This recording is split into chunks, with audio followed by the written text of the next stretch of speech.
2023 wasn't a good year for the Carolina Panthers, but I'm trying to make 2024 a better one for myself. Get started on your resolutions with Factor so you're ready for the new year.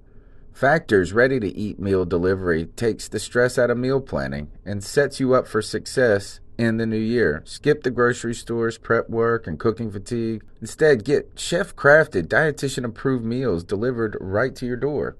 With over 35 meals to choose from per week, including keto options, calorie smart, vegan plus veggie, and more, plus over 55 weekly add-ons, you'll have a ton of nutritious and flavorful options to kickstart your resolutions. Skip that overpriced takeout trap. Factor is cheaper and way more delicious than takeout. Get chef-crafted, restaurant-quality meals delivered right to your door, and they're ready to heat and eat in just 2 minutes, which means more time for you. Head to factormeals.com/C350 and use the promo code C350 to get 50% off. That's code C350 at factormeals.com/C350 to get 50% off. That is what it is. Updated my computer since the last show. All right. Tonight's show, Carolina prepares to ram the Lamb, episode 19.3.1 of the C3 Panthers podcast. Hanging out in the Vivid Seat studio. Got a lot to talk about. The 53-man roster, the betting line, previewing the Rams game. Roster moves, a lot to do, a lot to chat about, and we've got some cool people to do it with tonight. Cody Lashney is back. How you doing, my friend? I am back, and we are so close to Panthers football. Let me apologize for my voice. I've been sick for over 7 days now, but nothing is going to stop me from being on this show with the best fans in the Panthers chat room. Eyes of Capricorn, Trill One, Jeremy Clancy, Big Daddy Pete, Jake Delhomme, all the three, 10 Tizzy, all the mainstays. We have so much to talk about. The first game of the season, there's nowhere I'd rather be than right here, right now. Tony Dunn, ain't nothing to it but to do it, brother. Let's roll. They say my audio is low. Greg Bat Daddy is here. Introduce yourself, and then I'll turn myself up. Oh, man, I'm back once again. They pulled me out of the Bat Cave tonight to come talk about some Panthers football, and there's no other guys I'd rather be doing it with than you two tonight on this show. Talk to some serious Panther fans. Gotten to know and appreciate a lot of y'all for listening and just chatting with you, just communication through Twitter and everything else, and it's been a great time. So, all right. Let's go ahead and get started, guys. Go ahead and smash the thumbs up button. Let's talk about the news so far. If you guys are still having problems hearing my audio, continue to let us know, and I'll work it out as we go on. I think what we need to talk about just from the beginning of the show, guys, is, the 53-man roster has come out. I'm all thrown off my game, guys, so I need you guys to come and help me out. Where do you think the 53-man roster is? Are there any surprises to you? So, I guess I'll start. I'm a little bit surprised that we didn't decide to, one, keep Torrey Smith, and that's an issue all of its own. That's its own bullet point. But I'm surprised that we chose to go with Reggie Bonifant and Jordan Scarlett over Cameron Artis-Payne. And I think it was warranted, to be honest with you. Everyone knows I was on the Jordan Scarlett train. I think he has that ability to just make himself small and evade tackles, and he has a real talent for doing that. And Reggie Bonifant, man, the guy, he was undrafted last year, and apparently he's put the work in. He's put on more muscle. He's done well catching the ball out of the backfield. And I think the Panthers like the versatility of being able to put him in as another Christian McCaffrey type of running back that you can motion out. You can send him in between the tackles. That was the most surprising thing to me, is the running backs and the wide receivers. Yep. No, I have to second that, man. That's what I was going to hit on too. I really couldn't understand the Torrey Smith. I get it. Hadn't been producing really, but he was only with us for a year, right? Yeah. Yeah, so he didn't really have that big of an opportunity, but I just figured they would have wanted to keep that veteran presence, especially keeping people like Ray McLeod and Brendan Zylstra, or Zylstra, however you say it. Sounded like a pharmaceutical medication. Yeah, it just surprised me with that. But I was surprised with the running backs too. But I'm with Tony. I'm a big Cameron Artis-Payne fan. I think he's been kind of disrespected since he's been here. And you watch now, he's going to go somewhere else and he's going to blow up. It's going to happen. He never got a chance here. He never got a hat, man. Jeremy Clancy said Cap is already trying out for NOLA, so the Saints. Yeah, I mean, he's going to score that touchdown at the end of the year. It's going to, I mean, Tony knows this. Tony and I went back and forth all last season. I wasn't ever really a fan of Torrey Smith. I didn't feel that he did a lot in our offense. I think it was a good presence for our locker room. But at this point in the ballgame, before the season starts, I just don't understand why you do this now, as opposed to earlier when it doesn't count for $1 million more against your cap space. I mean, the guy took a pay cut to stay here. It's just not something that I understand. I don't get the move. Tony Tim Tizzy says I'm echoing hard. Okay. But yeah, I just don't know. I just don't know why you would release Torrey Smith right now and you would choose to go with two unproven guys instead of him. Now, apparently there was an injury involved at some point, which I don't know all the details of. But I don't know. I'm not a fan of this move right now. It doesn't make any sense to me. Well, the only thing I can think of real quick before you jump in, Tony, is it could mean one of two things or a combination of both. It could mean that there was something with Torrey Smith we didn't know was happening. Maybe he just wasn't getting it, the injury, like you said. Or it could mean they have a lot of confidence in the guys they picked and that are on the field. Yeah. Maybe they feel like they don't need that presence, that veteran presence. But it's probably a little bit of both. Yeah, to be honest with you. But I think that the roster was in so many ways, I didn't expect to be that surprised, right? And I did think that with Torrey Smith taking the pay cut, that arguably they thought that he was going to, play a role, at least as a role player. But I did see that Marty Herney said that the problem with, I think, a Torrey Smith is that he's not really offering a ton on special teams. So that makes sense. What we know is that you can have a guy that you're not really trying to ask him to play a large role anyway on the team as a receiver. So you need a guy that could potentially be more versatile. And you saw the guys that they added; they were guys that were special teams like players. The question marks continue to surround for me is who's going to be returning kicks for this team. How effective is that going to be? None of the guys that we are fielding out there right now have a lot of experience as a returner in the NFL. They might have had some experience in college or in preseason, but we know that we have seen that it's been difficult for our teams to perform well when there have been question marks. That was really what Ted Ginn did so much for this team, is he just balanced our special teams so much on the return game. So question marks were there. I was surprised Cap was gone, but I'm not now. That, I think Scarlett looks fine. I think that obviously they didn't like Cameron Artis-Payne the whole time. And I think he looked slower this year than he did in the past years.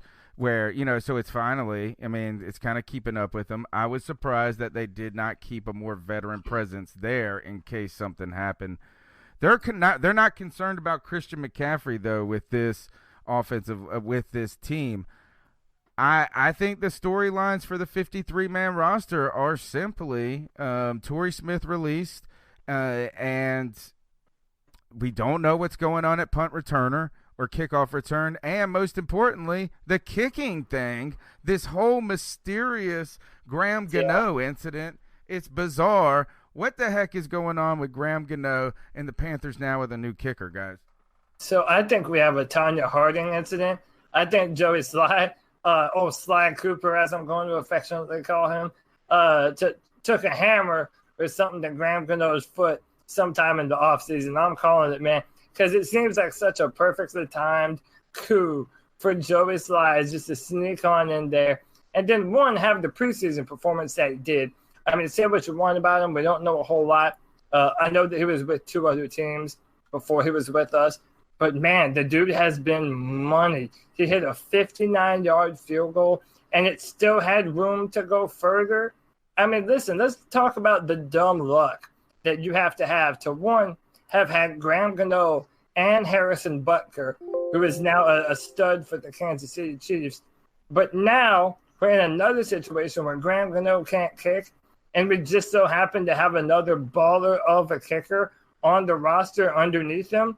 Like, listen, Chicago, the Bears wish they had the problems that we have at kicker right now. So I think we should count ourselves to be very blessed that Joey Slye is a Carolina Panther.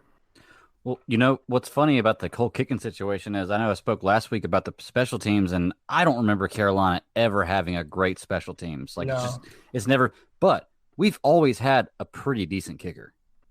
Like, you know, John Casey and straight to, you know, Gano, like at least for the last, you know, little while, we've had a riches of kickers.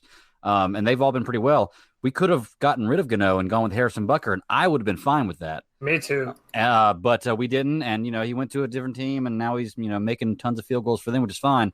I was a Joey Slye guy.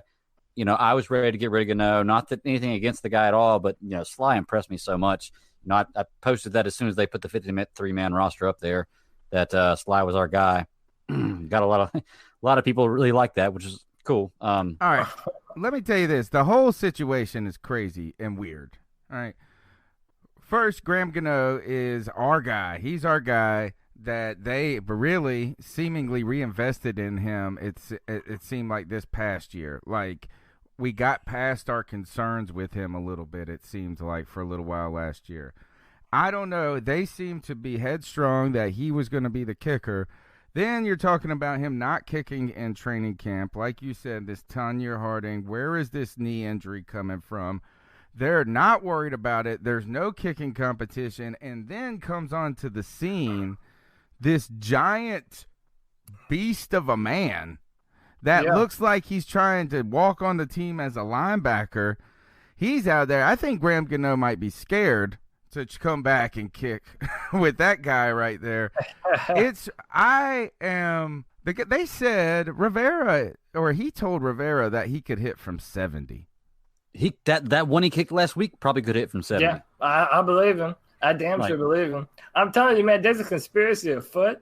I don't. It's no pun intended. No pun intended. It's so funny, the timing of this all, and you know, the fact that Graham Gano goes down, and do we have this badass on the roster, and his name is awesome too, Joey Slye. Come on, I'm gonna call that dude Slye Cooper, just like the video game I grew up playing. Man, that's Slye Cooper. Listen, Tony knows this, and Tony is one of the biggest Graham Gano haters that there is, and I don't blame you for it. Graham Gano missed some big kicks when it mattered in big spots. And you know, it's kind of like being in an abusive relationship where you kind of say to yourself, well, I'm never going to be able to do better than this, so I might as well just settle. Whereas, you know, we found somebody new and it's time to move on. And the cap space thing is also weird because apparently we had to put him on IR, and he's going to count for like a lot of money towards our salary cap, which makes that whole deal terrible. Well, if we would have released him, it would have been we would have had dead money, right? Right. So it's just a strange turn of events that you go from. They didn't want to bring him back though. That's the other thing is that they made a calculated risk, and that was they said that if we lose a roster spot on our team because we got to put we got to bring in 2 kickers. If we have to put 2 kickers in, we are going to have to one guy somewhere else on the team isn't going to make it. And the concern was that guy wouldn't make it through waivers, and he could do a lot more for the team. The drop off though from Gano to Slye, they just ended up saying, man, they ultimately released him and then put him on IR. I mean, that it's the same thing. By putting him on IR, he can't come and play this year. No.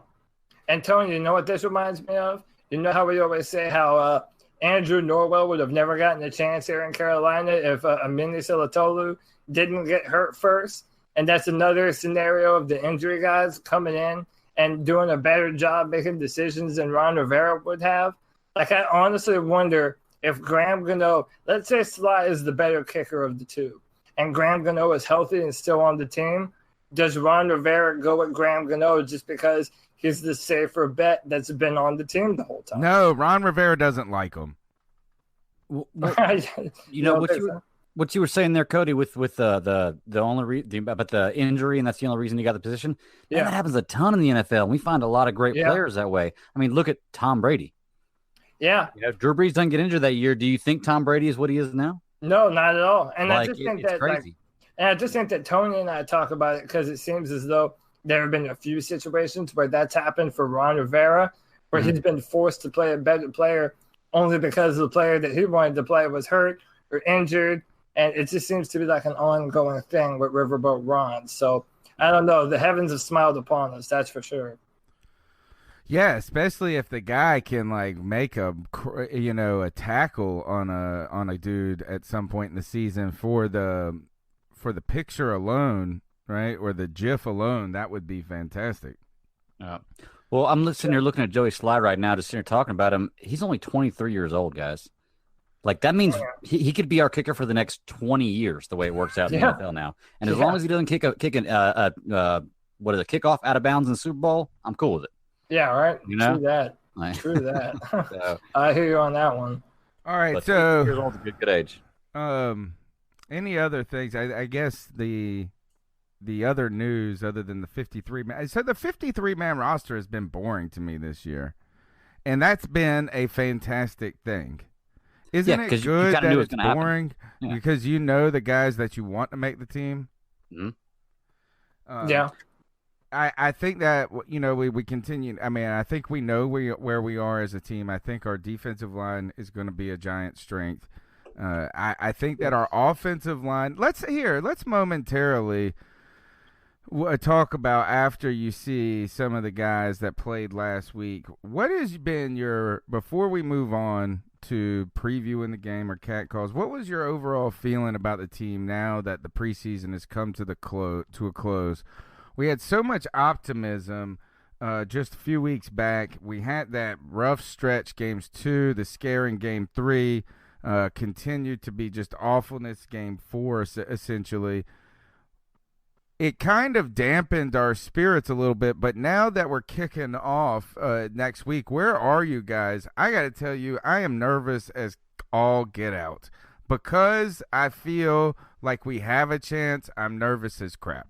I'm anxious. So I'll go ahead and start saying this. I feel better about our defense than I have in years. I genuinely believe that. I'm impressed with Marquise Haynes. Brian Burns is a given. The dude shot out of a cannon on most of those plays. Brian Burns is incredible. I'm excited about Bruce Irvin. I think this is going to be – I would say this, and we shat on Dontari Poe all year last year. But this year, the man has no excuses because every other player on that offensive line is going to command more double teams than Dontari Poe ever will. I mean, take your pick. K1 Short, Gerald McCoy, Brian Burns. I mean, take your pick. And I feel our defensive backfield with Eric Reed, Trey Boston, James Bradbury, and Dante Jackson, I feel confident saying that that's the best back four that we've had in a long time here in Carolina, and I'm excited about that. My problem, and where I'm very concerned, and I have no problem saying very concerned, is the left side of that offensive line. And I've been saying it. I don't trust Darrell Williams to be a left tackle. I've seen him push back this preseason, just being blown up by the white dude from Michigan that the Patriots drafted. Short dude, too. And then Van Roten. I mean, come on, Aaron Donald is coming to town. You know they're going to put Aaron Donald on Greg Van Roten. And I'm just not sure how much I trust that side of the offensive line to hold up. I mean, I really don't know what to think. I'm concerned about it. It's a real concern. Okay. I'm gonna put a little lipstick on this pick here. All right, come on. Like I was saying last week, I don't take a lot of weight with what happens in the preseason. I obviously want to look at that to get a judgment of what goes on, but I truly do feel even in the third game where they have the starters, everything you see is very vanilla. It's very basic. There's no real game plan. You're going out there just kind of going through the motions. And I think especially with Carolina and a lot of different other teams, you don't show what you've got. Because I've heard a lot of coaches, the Houston coach was talking about that, and who's got Kyler Murray, the Arizona coach, Cardinals, and the Rams. Yeah, they're talking about they don't show their full package in the preseason. It makes sense. So for me, it's a little different. I think defense is a little easier to judge in the preseason because even though they're running kind of vanilla plays too, defense is a little more cut and dry. It's a little more like math, Offense, you can create different schemes, different plans to make things happen. Defense is, you can, but everything is basically the same. You're in a cover, you're in a man, you're in a zone, you're in a man zone, and they're all basically the same. So we get a lot more out of viewing defense in the preseason. I'm not worried. The opponent worries me a little bit, except for the last time I saw them on the field, they scored 3 points. Yeah. And then, I know the Panthers, not comparing this because it's two different times, they were playing against a better defense and they scored, 14 points, 17 points in the Super Bowl. So, at least we put up more than 3. Because of that, they may want to come out and show out, but they also haven't had their starters playing the whole game. Cooper Kupp's coming off an ACL tear, even though from what I hear, he's looking really, really good in his cuts.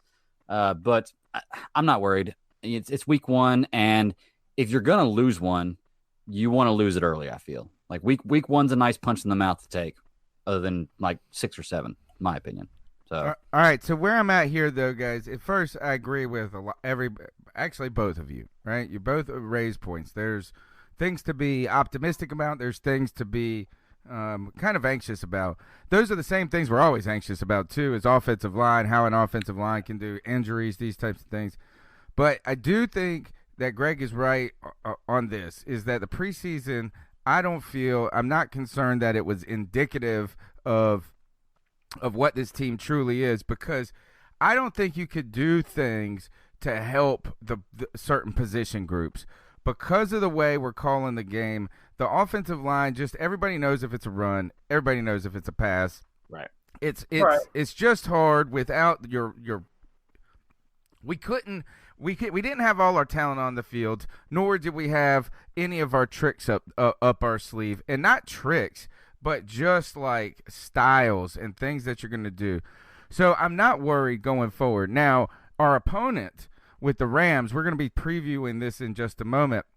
This is going to be a heck of a game to open up with. I think my anxiety, guys, comes not from worried about what I saw, or worried about losing to the Rams. My anxiety comes is that my expectations are secretly and now publicly higher than I feel comfortable with them being. I'll second that. That like it's like it feels like it matters. Like here's the moment. Like if it doesn't happen, my disappointment is going to be because I thought this was the moment. You almost feel a little cocky talking about it, right? Yeah, a little. Yeah. Well, yeah, is that the hope is there. It's kind of like I feel like I'm about to go up and ask this hot chick on a date, and I feel like she's going to say yes. But boy, it's going to hurt if she says no. Right. You've got it in your mind that's going to happen. And if it doesn't, yeah. And see, that's why I'm taking a completely different approach. And like some people are saying, I'm worrying too much, or I'm putting too much on preseason. I don't know, man. So for me, I'm kind of looking at it like this.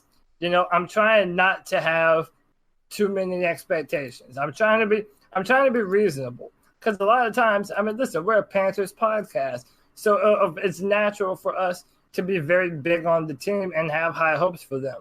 And I'm trying to kind of temper that and be reasonable about my expectations for the team. I do think it's going to be a slugfest. As we go into this game, I did want to make it a point to at least say that my concerns for the offensive line were not based off of the preseason. I think last year down the stretch, I just saw Greg Van Roten get beat up a lot, and Darrell Williams, I do think there's something to be said that he's not a natural left tackle.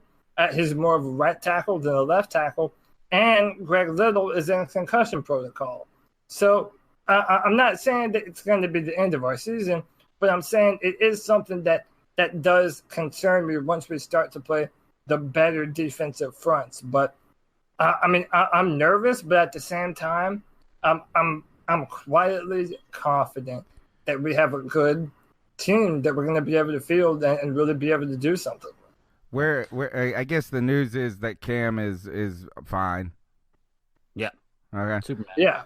I never worried about him. What do you? I guess do you get scared a little bit because of maybe what happened with Orr? Is there anything that's like weighting Greg Little's concussion a little bit? How did he get a concussion? They're both from Ole Miss. They're both left tackles from Ole Miss. Oh God! And they both were 74. Okay, I'm gonna stop now. I don't want to make it too weird. Yeah, go ahead, man. I was gonna say, honestly, with the whole the Orr thing, I was just thinking the same thing in my head a few minutes ago, and I had to kind of talk myself out of even bringing it up. But I don't think it's the same kind of thing because most people who get a concussion in this game don't go through the same path Michael Orr did. I mean, there's severity, different types of severities of concussions and everything else, but most people don't go through the same thing he did. So I'm not that worried about it. We just don't want any bad juju. No bad juju on that. All right, you're listening to the C3 Panthers podcast. We're hanging out in the Vivid Seats studios tonight. If you're heading to the game, check out Vivid Seats. They can help you out with your tickets. Guys, I'm going to the game this week, and I think that we do have to plug a couple of things. We should self-promote now that I'm starting to settle down. First, the self-promotion is after the game on Sunday, we're going to do our first post-game show. The crazy part about this is that now that I'm feeling confident that tonight's show just screwed up like crazy, usually I feel so good. We're taking the show on the road. I'm going to Cody's house. After the game, I'm going straight to Cody's house. We're going to do the post-game from Cody's house, so you guys make sure to tune in. It'll probably be, we're aiming for a 4:30 time. And then after that, I got to drive home. How about that? It's going to be a long day for the professor, but you can be a part of the C3 Panthers postgame show. The number's 252-228-5098. That's also the number for tonight's calls. The Cat Calls line, the number is 252-228-5098. And anything else that we got to promote, I think that's about it. So here, let's go ahead. Why don't we just go ahead and jump into the Cat Calls? And I think I've tweaked the setting. Hopefully, can you hear this, guys, is the real question. I'm telling you, the updates on my computer killed everything. But here we go. Let's see if these cat calls work.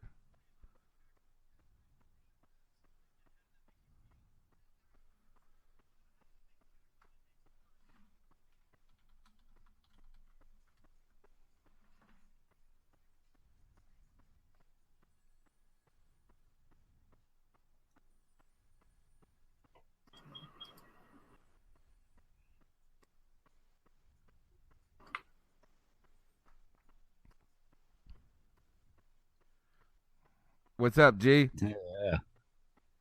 My man, G.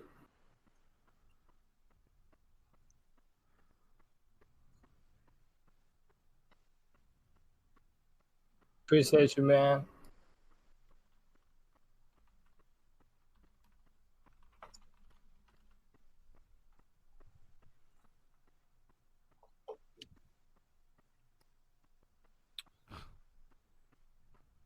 It's a pre-Sunday call. Oh. Hey, Tony, you might hold on. Everybody's saying no audio on the cat calls. I really do. Yeah, Tony, you hear me? Talking all this yin-yang. Yeah, go ahead and pause them. We don't have any audio on the. All right, here it goes. On the cat calls. I got it. Here it comes. Let me see. Here we go again. So what are your thoughts on catcalling? Yeah, it's pretty you shouldn't do that to somebody. And how did that make you feel? Very uncomfortable. So how do you think catcalling makes the person feel? It feels good, like... Who's that cat sitting in the back corner with his face buried in the snow? Who's that kid that can use one?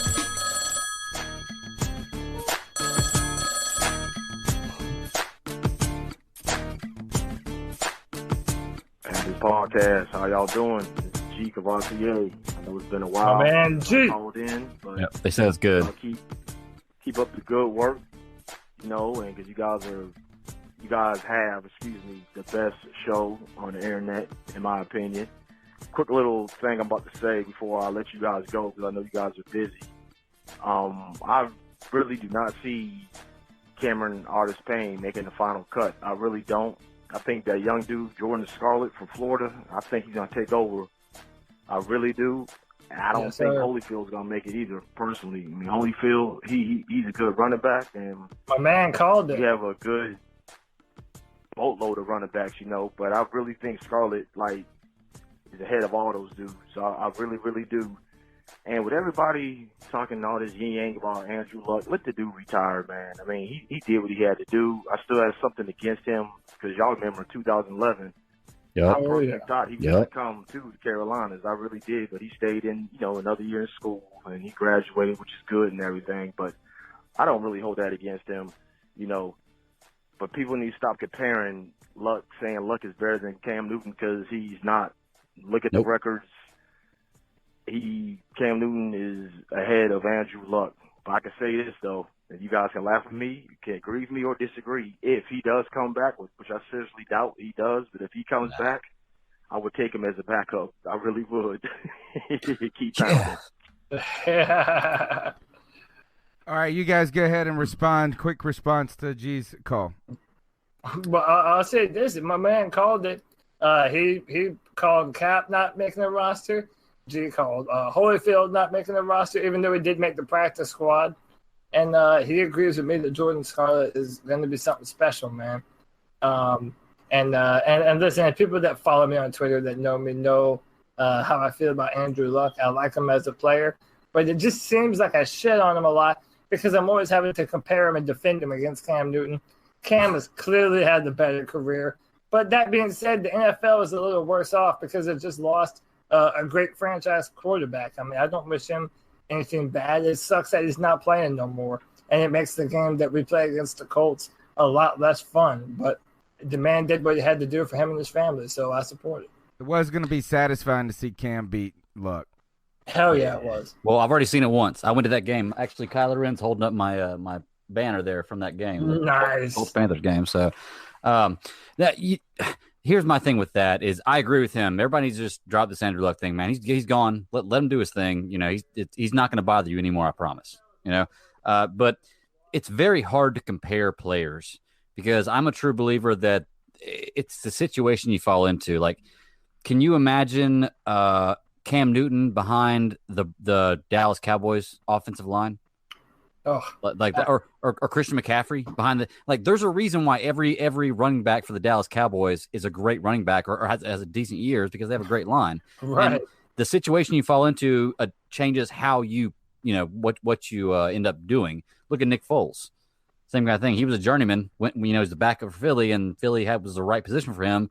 Now he's going to go to Jacksonville and probably be garbage, but but either way, it's very hard for me to compare players in that manner because so many things can change based on where you are and where you came from. Yeah. You're listening to the C3 Panthers podcast. The Cat Calls line is 252-228-5098. Let's keep pounding through with these calls. Hey, guys. This is Matt calling you from New York again this week. What's up, Matt? I caught a little bit of a Sports Center today from behind the bar, and they were doing a spot on the Panthers, and they were saying that Cam Newton was in a make-or-break year this year because the Panthers didn't have a good year last year, and if Cam doesn't produce, if the Panthers don't make the playoffs, then the Panthers could, maybe would, and probably should move on from Cam Newton after this season and draft the quarterback of the future next April. And look, I know we're all a bunch of Cam stands around here. I count myself as one of them. But even so, this just sounds absolutely ridiculous to me. Cam played well last year until his injury proved so grievous that he just couldn't play and they had to pull him. But even after that Steelers game where he got hurt, Cam, injured, managed to keep us in and almost win a number of those games that we ended up losing on that streak. So it just seems outrageous, moronic even, to suggest that the Panthers would part ways with Cam if the Panthers didn't make the playoffs this year. But I could be wrong. Tell me that I'm wrong. Tell me how I could be wrong. I just don't. No, we're not going to tell you you're wrong. You're not wrong. It's not going to happen. Now, here, guys, we need to see Cam. Look, Cam is going. It is an important year for Cam, right? Is that Cam's contract is approaching. It's one of those things that if they won't wait till the end of the deal to do the deal if they both want each other, you know? Yeah. So guys are going to be working. So if Cam comes out and has a good year this year, Carolina is going to go ahead and pony up and pay for it. I wouldn't be surprised if they extend him earlier, but then his contract ends. I mean, I don't think. Here's the deal, guys. We will not be bad enough ever with Cam there or at any point. He would have to go out in week 1, and for us to get a draft pick that would ever even make it a question.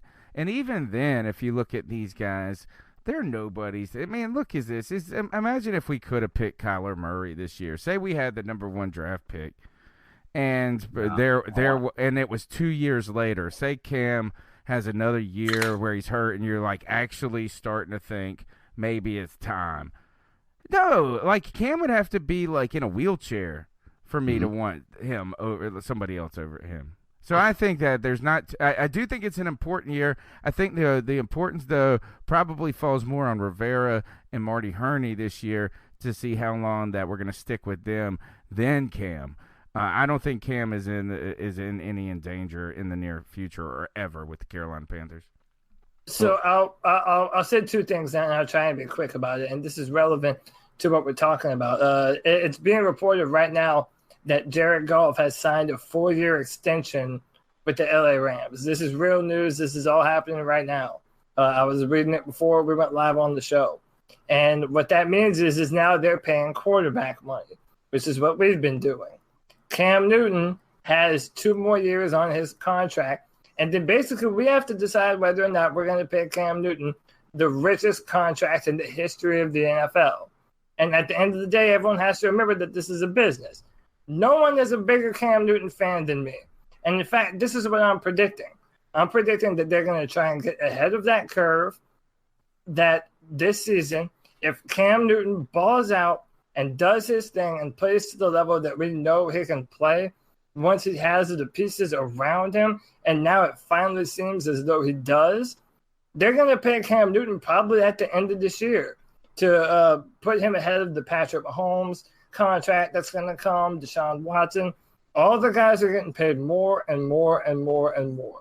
When does the CBA run up, guys? 2021. So, yeah, real soon. Not far away. Yeah. So Trevor Lawrence, my Clemson quarterback, if he's the first pick in the 2021 draft, he will be the first player drafted under the new CBA. Okay. And by the way, out of all the quarterbacks coming out, I mean the only time that I would ever see a scenario where we would try and be replacing Cam Newton, and I'm not saying this is my preference, is if we were in the race for a Trevor Lawrence, who might be a once-in-a-lifetime generational quarterback. But, I mean, that's so far away right now. No. Well, I'm not saying from a fan perspective. I'm saying if you're the owner having a rookie quarterback or the highest quarterback contract in the NFL, we don't know what David Tepper's going to do. But listen, it doesn't matter anyway. Because if Cam is hurt, if Cam gets injured again in the next 2 years, that would be the way that conversation might gain some momentum. Yeah. But if Cam is healthy for the next year, I mean, I expect him to lock him up, and you do it sooner 100%. Than later. Yeah. Well, touching on both y'all were saying, I think Tony advocated that there is one thing about Cam Newton is that he loves being in Carolina, playing Carolina, and Carolina loves Cam. And that's a great thing to have with your quarterback, where the city's in love with him and he loves the city, at least from what I see of him. Yeah. And with what Cody was saying, I think the only way we ever get rid of Cam until he's ready to retire, and the way I feel, at least the way I want it to be, is through injury. He has some kind of injury where he's not going to be the same guy, or he's not going to play anymore. And as far as the Trevor Lawrence things goes, I'd take Tua over Trevor Lawrence, just personally. TT's he's I'm not a big college football fan, but sorry. Right now, man, Tua. So hey, dude, it's perfectly okay for you to be wrong. That's 100%. Well, I don't think you can really go wrong either way with that. They're both talking trash about Trevor Lawrence. He's a great quarterback, but for sure, they're both ballers. And I just want to make sure, just that way, no wires have been crossed here. I don't want to think about a Carolina Panthers-led football team without Cam Newton. Yeah. Okay, Cam Newton is our man. As our caller said, we are stands for Cam. I'm just trying to look at this from a business perspective, and I already told you what I think's going to happen. Cam is going to have a fantastic year this year, and David Tepper and the front office, they're going to get a jump and offer Cam Newton a new contract before 2020. I feel that in my bones. It'd be very smart to do that. Get ahead, because they're going to have to pay him a lot more if they sign guys like the Kansas City quarterback, Mahomes and stuff like that. It's they need to get ahead of the curve, Yeah, for sure. But they've gotten Cam at kind of a deal, to be honest, for a while. I mean, we paid him, but we got him on that 2013 money or whatever, right. 2014 money, which is good. I think for me, the more concerning question will be is what happens with McCaffrey. Is that if the Cowboys pay Zeke, right now you have quarterbacks winning. I think the only one that's probably lost has been Le'Veon Bell. But some people said he got less money. Now people are saying the Jets made the worst thing ever. I don't know. I don't really care. But McCaffrey would be the one that would be tough to replace. I mean, Cam is irreplaceable. To me, though, the real question is going to be next year with Christian McCaffrey's contract. I think a lot of this, though, what we cannot really forecast, specifically with Cam, with kind of asking if David Tepper is going to want to try to look in a different way, is we don't know what the temperature of the room is on the CBA. And right. I do think that, that provides some uncertainty with rookie contracts. I'm guessing that they're going to make some changes to the rookie contracts because they've been, a lot of people believe, too team friendly. And I don't know. And I think it's going to be very hard to bet at that point without knowing. So there's going to be some things that Tepper probably has his ear to the ground and looking towards that probably dictate that. You're listening to the C3 Panthers podcast brought to you by CarolinaCatChronicles.com. We're in the Cat Calls line. The number's 252-228. We had a rusty start. We're knocking off the rust. And much like the Rams will be, because nobody's practiced on their team, let's keep going with your calls. What's up, Tony and the fellas, man? This is your boy, T-Money. 1993. Just hoping y'all doing all right, man. Excited about this season. Just wanted to let y'all the boys know I am still watching. Y'all always still my guys. And Cat Chronicles is always popping, man. This is your boy Straight Facts. I'm out. Appreciate that, T-Money. T-Money goes back into the day with us since we've been doing the YouTube Hangouts. We appreciate that support. You guys, it's a good time to mention that you can support the podcast by smashing the thumbs up button. Continue to tune in with us live on Tuesday night, or writing a review, or just telling one friend about the podcast. iTunes, TuneIn, Stitcher. It's available everywhere. Go ahead, Cody, and tell them how they can get after you on Twitter. We'll go ahead and plug ourselves for a second. At Cody Lack, CODYLAC. Hit me up, man. Now that football season is underway, it's going to be a lot of Carolina Panthers tweets and hot takes. It's going to be a lot of Clemson football tweets and hot takes. And overall, just me shitting on the Falcons and the Saints. So that's always a good time. So give me a follow. Greg, can they find you on Twitter? Same way, man. Twitter is the only way you can find me, and it's at the Bat Daddy 52 on Twitter. And just a quick plug, at SCS Podcast 1, Super Civil Servants Podcast. If you're a geek, check it out. Check it out. Back to your calls. Hey guys, it's Tyler from Spruce Pine again. Spruce Pine, North Carolina. Shout out. Anyway, I was just thinking about the Cam Newton injury, if you want to call it an injury. The more I think about it, the more I worry. Because a lot of the time, strains can have a nagging effect. And we've seen Cam Newton in the past deal with nagging injuries year after year. And when he has to deal with those nagging injuries, you know, normally it can affect your play. Not to say that he's not a tough dude, because he'll play through a car accident where his truck literally was totaled, and he played the next week maybe against Tampa. Or maybe Derek Anderson started. I don't know. Either way, he's a tough Oh, he played. He played. Broke his back. It just worries me that this injury is going to be a nagging effect to him, not to keep him out of play, but how much of an effect is it going to have on him for the year going forward? I guess that's my question to you guys. And let's face it, our backups suck. Kyle Allen, we need to cut him. He sucks. He is. He's Greer, awful. He sucks. Maybe in the future he'll be all right. Terrible. But right now he sucks. And Taylor Heineke. He's gone. He sucks a little less. He sucks a little less. So. All right. What are your thoughts on that? That's what are we Tyler from SP Spruce Pine. Guys, your thoughts on Cam Newton? Any concern of the nagging foot? Greg, why don't you jump on this one first? Real quick, I just got one thing to say about Cam Newton with the foot. If you got worried about Cam Newton injuries, is that right there? Yeah, baby. So that's my Superman. I'm not worried about Cam Newton with injuries, man. Not for another couple of years.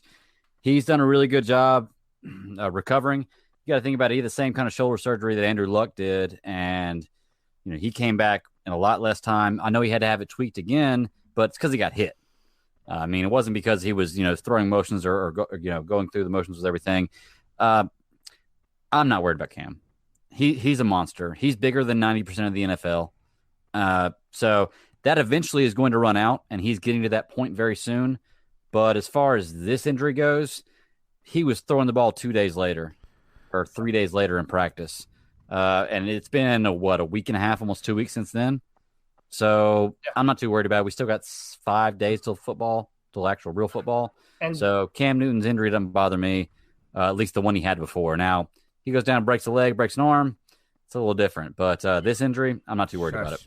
So yeah, I'm not too worried about it either. The fact that it's Cam Newton, if it was anybody else, I mean, even if it's a grade 1 sprain, apparently it still needs a little more than 3 or 4 weeks to fully heal. But listen, we're talking about Cam Newton, man. Like the caller said, the dude has flipped his truck before and then came back. I'm just not worried about it. Cam Newton has earned the benefit of the doubt. We've seen what he's willing to put his body through for this football team, and I'm not worried about him. As far as our backups are concerned, listen, this song remains the same as it's always been. If Cam Newton goes down and can't play, it don't matter who's backing him up. Right. No one's going to come in and do what Nick Foles did for Philadelphia. Right. That's not happening here. Very rare. It doesn't happen anywhere except for that one time. That might be the only time that it'll ever happen. Oh, they'll say Tom Brady. They'll say Tom Brady. Yeah. Yeah, Brady was the last time, and then what? It was 20 years later almost? Well, Tom Brady ended up being one of the best, maybe the best quarterback of all time. Nick Foles isn't. I think Jacksonville is going to get a good look at who Nick Foles is. I don't feel Nick Foles is a starting caliber quarterback. So, but I think he was competent enough to take a good team and win the Super Bowl. He's just as good as Jared Goff. I bet you that. Joe Flacco has a Super Bowl ring, for God's sakes. Dude, Trent Dilfer has a Super Bowl ring. Yeah, Trent Dilfer. Yeah, you just have to be good enough. Now, I will say I don't think that either of our backups are good enough to even do that. Yeah. But whatever, man. That's how it's going to be no matter what. Well, here's a common misconception is that Super Bowls are a team effort. Right. A good quarterback can get you there and do a really good job, but that's a team effort. It's just like anybody who compares. I can't stand it when I hear people compare, Tom Brady versus Cam Newton, or not just saying any quarterbacks. It's not the quarterback versus the quarterback. It's the quarterback versus the other team's defense. The quarterbacks have nothing to do with each other, like at all. So I can't stand hearing that comparison. Now there's no concern with Cam unless he re-aggravates the foot somewhere down the road, and then that would be the definition of a nagging injury, and then that would be really irritating and nagging to all of us. I think I'm super encouraged though about Cam Newton's health, because I'm not really worried that right now he's got like structural like this is gonna be all of a sudden like he's gonna have this bum foot later on. There's no real sign that would ever be the case. What is encouraging though is like, hey, I just watched those Mr. Beast videos where Cam Newton is hanging out with the YouTuber who is from Greenville, North Carolina, my town, and he's throwing the underhand, these like softball throwing motions. Like different types of motions. He's out there. To me, if there's any real concern when it comes to Cam Newton's shoulder, those moments would not exist. There would be no time where he would be hanging out with Mr. Beast, throwing the football, doing weird crap, like throwing it underhanded, out there catching one-handed passes, whatever, with his right. Like he caught all those little one-handed toss with his right hand. Yep. He kept his arm up there for a minute. So I think right now all signs are to be encouraged about Cam Newton's health going forward, not discouraged right now. I think it's a myth that he's injury prone. He's had 2 unrelated injuries in his career. He had the ankle early on, and then he had the shoulder. And other than that and then he re-aggravated the shoulder. So if he can come back, which it looks like it, all things are a go. Pay Cam forever. If he's a quarterback in 2030, I'm okay. Hey guys, it's Tyler again. Tyler's back. I just got to thinking about something else too, and it's been really going on since Cam's rookie year. I guess that was statistically one of his better years too. But a lot of the time when you see these mobile quarterbacks break out of the pocket, they almost have like a second play for whenever the quarterback scrambles. So you have like a short route, an intermediate route, and a deep route, but you always have those options that are coming back to the quarterback. And a lot of the time I don't see receivers running those second routes, I guess you could call it. When Cam scrambles, a lot of the time he's on his own. He has to throw the ball away a lot. Our receivers don't necessarily break open by themselves. It's kind of like almost they give up on the route after the quarterback scrambles. I don't know if I'm just not seeing the same thing as people, or if we might need to develop kind of a different scheme for when Cam does scramble. But it's not something that I hear talked about a whole lot. And it's honestly not something that you really hear about even with those other quarterbacks scrambling. But is that something that you guys see as well? All right. Thanks. Keep pounding. All right. Thanks for the call. Thanks for the call. Interesting insight there, guys. I've got 2 points on that, and then I'll turn it to Cody. For me, number one, there's 2 layers to this. One is the type of when things, the difference between a design run and a scramble, like a broken play, and a design run, right? Obviously, 2 different concepts. One needing the receivers to be involved as blockers, the other obviously receivers where things have broken down. When that happens, I feel like it's so quick in Carolina, the guys have no idea they can't know that the play's broken down. They've only taken 3 or 4 steps at this point, and it's already getting blown up. That's one element. The other question is this really about the teaching and the route tree concepts or the offensive scheme concepts? Going back to Mike Shula's days, we talked about how his offense in many ways wanted Cam to throw these longer developing routes. North Turner's got some of that in his offense as well. One of that play that Cam got hurt on, you could see that play needed time to develop. They probably should have audibled it in the regulars. I feel like it's hard to tell at this point. I don't really know if we've seen North Turner's offense long enough to say that we don't have that in the book, or we just are seeing times where it just didn't work out. Cody, where do you think about this in the guys coming back, the guys adjusting to blitzes? Is this Cam maybe not picking it up, calling it right at the line, adjusting? Is this maybe that the Paradis is new to it? We really haven't seen anything, so I don't even know how to address it, because we've only seen North Turner last year. That's the only thing, him and Cam Newton, that have been in common. And when Cam was healthy, none of that was happening. This is a failure of 3 different offensive coordinators to make use of the most dynamic weapon that there has ever been at the quarterback position. If you have someone like Cam Newton, why are you not using the threat of him running to roll him out on bootlegs? We do. Not enough. We don't do that. We don't do that near enough as you see with some of these other players. When it happens, that's because Cam Newton made magic where there was no magic to be had. Mike Shula was terrible at it. Chud, in his first year, did a good job with some of the concepts. But, yeah, when you have a weapon like Cam Newton, you have to use that mobility more to your advantage. And the fact that, you mentioned that, the caller mentioned that the receivers never run that secondary route when Cam rolls out. It's like whenever the play call breaks down, there isn't a backup plan. It's, hey, let's hope that Cam Newton can muscle his way through 7 defenders like he did against Atlanta in 2015. It's such an underutilized. I don't know if we've seen enough of Nor's system to make a judgment on that. We saw him with Cam for 8 games. Yeah, we saw him with Cam for 8 games, and we were 6-2.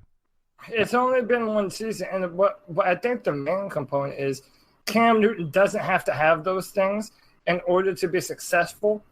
But man, imagine if we had an offensive coordinator that was able to build something like that. We do.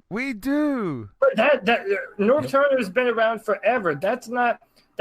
You mentioned what North's Cam is 30 years old. You're acting like we should play Cam like a 22-year-old Cam. It's not the same. No, Cam. I'm not saying run him. I'm saying motion him out some more, and throw the ball on the run. They do that in college football all the time. You're going to see that more and more in the NFL. Right, but college football players are 19-year-old, 20-year-old kids. There is a difference. Like Cam's talented, but there is a difference, as far as just recovery speed, age. It all has to do with that. My thing is, for me, it's the receivers. If you're a receiver, you've got to have that point where if you're running a timing route and you turn around, the ball's not there, you've got to recognize the situation and adjust. If you see Cam scrambling and you've made the turn in your timing route and the ball's not in your coming to you, then adjust and get open for them. I want to I want to have this conversation in week 8. Week 8, because and the reason I say that is because we don't even really know anything about our receivers either. Right. You know what I'm saying? So sometimes it's going to be hard to say, like, hey, what we saw from North Turner was fine last year. He got shook when everybody, the whole organization got shook in that Steelers game, and we never could recover from it. So he was no more shook than anybody else. We'll see we need to see what the talent we got. I think it's going to be a lot different with Curtis Samuel and DJ Moore. And going back to the Torrey Smith cut, this is a full investment. I think this speaks volumes to DJ Moore and Curtis Samuel both. The Carolina Panthers are ready to ride with these receivers despite their limited experience. Those are our guys this year, and the other dudes are going to be working in around them. It's going to be Jarris Wright and the 2 youngins, and then we'll see Hogan in special situations. Other than that, that's the whole receiver get-up right there. Well, there's somebody in the chat earlier, I can't remember who it was a long time ago we were talking about it. Chris Hogan kind of replaces Torrey Smith as far as the veteran, because I know he hadn't been in the league that long, but he's got Super Bowl experience. I mean, he caught over 100 yards in one Super Bowl. I mean, he's a great receiver that gets no respect. He kind of takes that role, I feel, as far as Torrey Smith goes. I wanted Torrey Smith to work out, but he didn't do any. He caught one good touchdown for us. He dropped one touchdown for us. He was hurt the whole time. I didn't dislike him.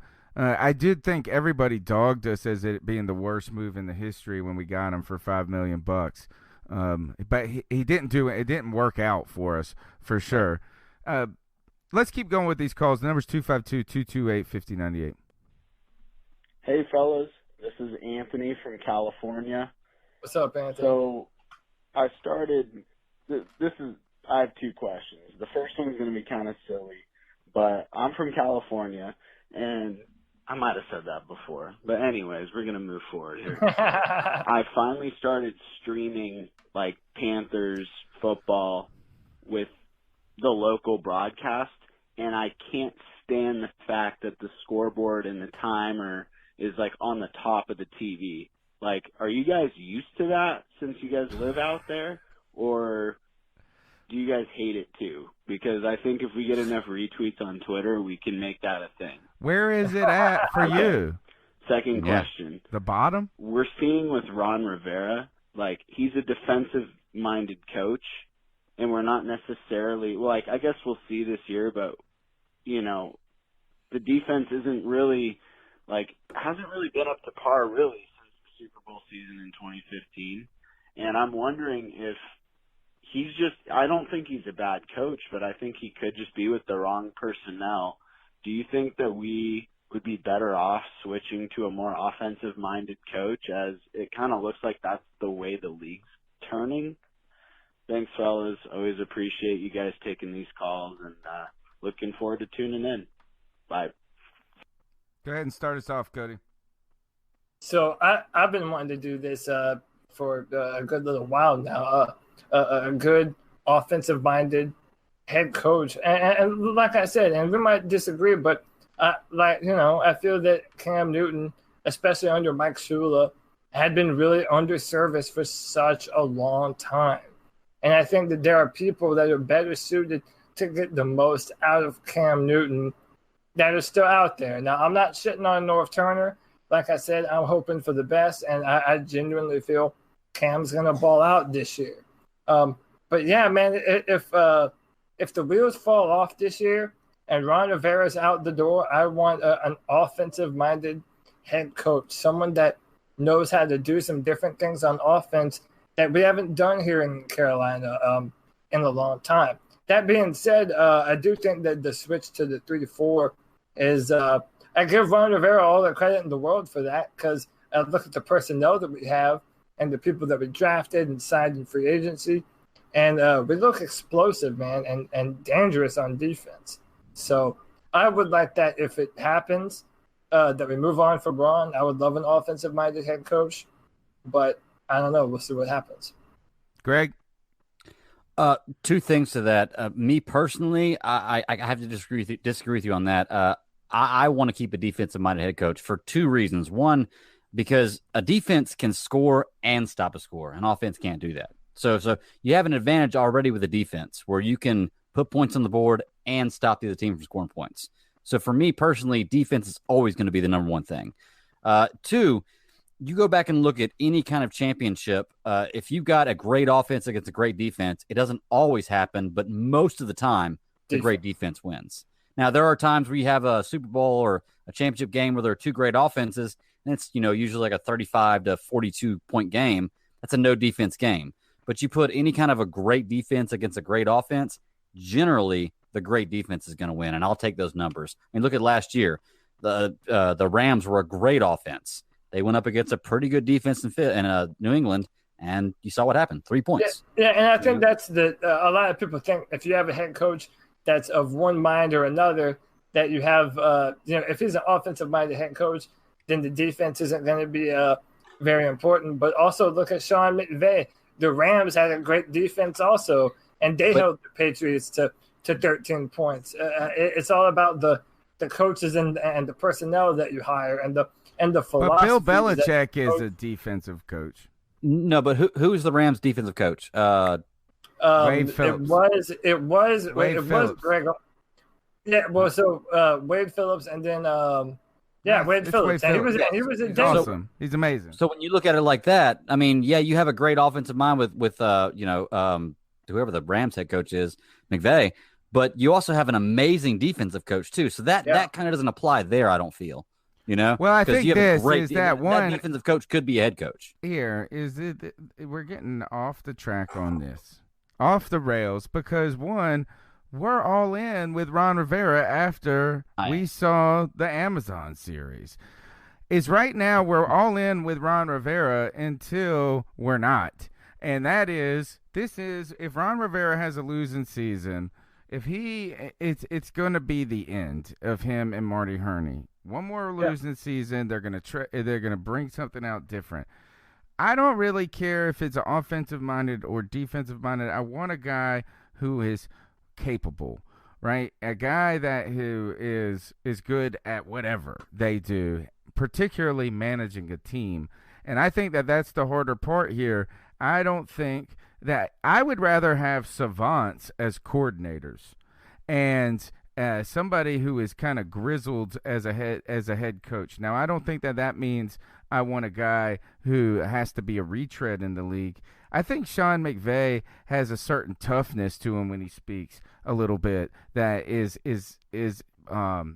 enthrall, like will bring you in. You know what I'm saying? It kind of will capture you a little bit. I think, though, at the end of the day, it comes back to this, is of course everybody wants the next awesome savant coach, but who the heck is it? And it's kind of a pipe dream. It just doesn't happen. McVay is the closest it's got, and it hasn't been perfect there. Right. I mean, he's been very, very good. All signs are pointing that guy's going to be a great coach in the future, way better than what they had before, but he still got outmatched by Belichick. And then at the end of the day is that he's the best of them. Look at, like, I'm looking at Arizona. Not really good. I think it's working. I look at Gase. Everybody says Gase. We haven't seen anything there. Miami's falling apart. He left it in shambles. Nothing's good. I don't know who is the last good coach other than McVay. That's the young guy that burst onto the scene. Well, and look at Andy Reid in Kansas City, and he was with Philly before. That's a guy that everybody says is one of the best play callers offensively in the NFL, and he's never won a Super Bowl. So sometimes even the great coaches never make it all the way there for whatever reason. I got the name for you, Cody, though. I got the name for you. If Ron Rivera and the Panthers do poorly this year, here is the name: Lincoln Riley. Yeah, man. And listen, that's the quarterback whisperer, man. And that's a different game, though. It is. But I have experience with Lincoln. He was offensive coordinator under Ruffin McNeil here at East Carolina. We're really good. Okay. He's been amazing. He's kind of the young guy that I think might have the shot. He's the only one, but that's because I'm personally rooting for him. Well, but so there's no bias in there at all. Right. There's definitely bias. I will say this, though, as someone that does follow college football, I have seen the last two Heisman Trophy winners come from a Lincoln Riley offense, and Jalen Hurts was the second best quarterback at Alabama, and then they just played and he put up 6 touchdowns.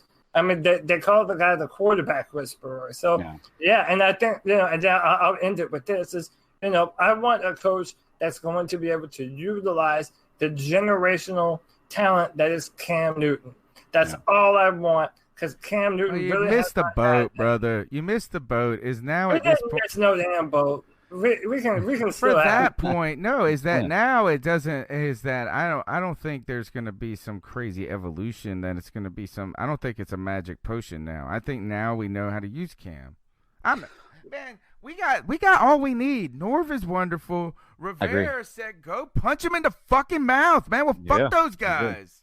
Yeah. Well, the thing is, though, with coaches, it comes back to the same thing I was talking about before. It has to do with situational, like what they fall into. McVay's a great coach, and I'm not knocking that at all. But I think I could be a great coach if I had Jared Goff, Robert Woods, Brandon Cooks, Cooper Kupp, Todd Gurley, and the defense they had. I could probably coach the game and probably win 12 games. Yeah, that's why the general manager is you got to take that into consideration as well. I'd be like, Aaron Donald, go get me the ball. Right. Early. Go score me a Right. touchdown. All right, let's call it a night. All right, you're listening to the C3 Panthers podcast. Let's plow on with these calls. Hey guys, Kyle from VA again. It doesn't really have to do with preseason or anything that has been going on. It's something I thought was cool when I was playing Madden. I started my franchise with the Panthers, and when you're the owner or the coach, you can go in and edit your type of scheme that you want for your defense or whatever. And I went and got Trey Boston, so I had the same exact personnel as we do right now. And it starts you off as Panthers as a 4-3 because we didn't make that switch when Madden, I guess, put in the rosters and everything. And it's a 51% fit for our personnel, a 4-3. And all I did was switch it to a 3-4 scheme, automatically 91% fit. I thought that was pretty cool. I'm so psyched to see this defense this year, man. They're going to be scary. If we stay healthy, we're going to have a historically good defense. Gosh, thank you. Great. Keep pounding. Brian Burns, those are the two. Burn, baby, burn. Let's burn this house to ground. That guy is going to be something special, it looks like. Cody, you've been all over it since the beginning.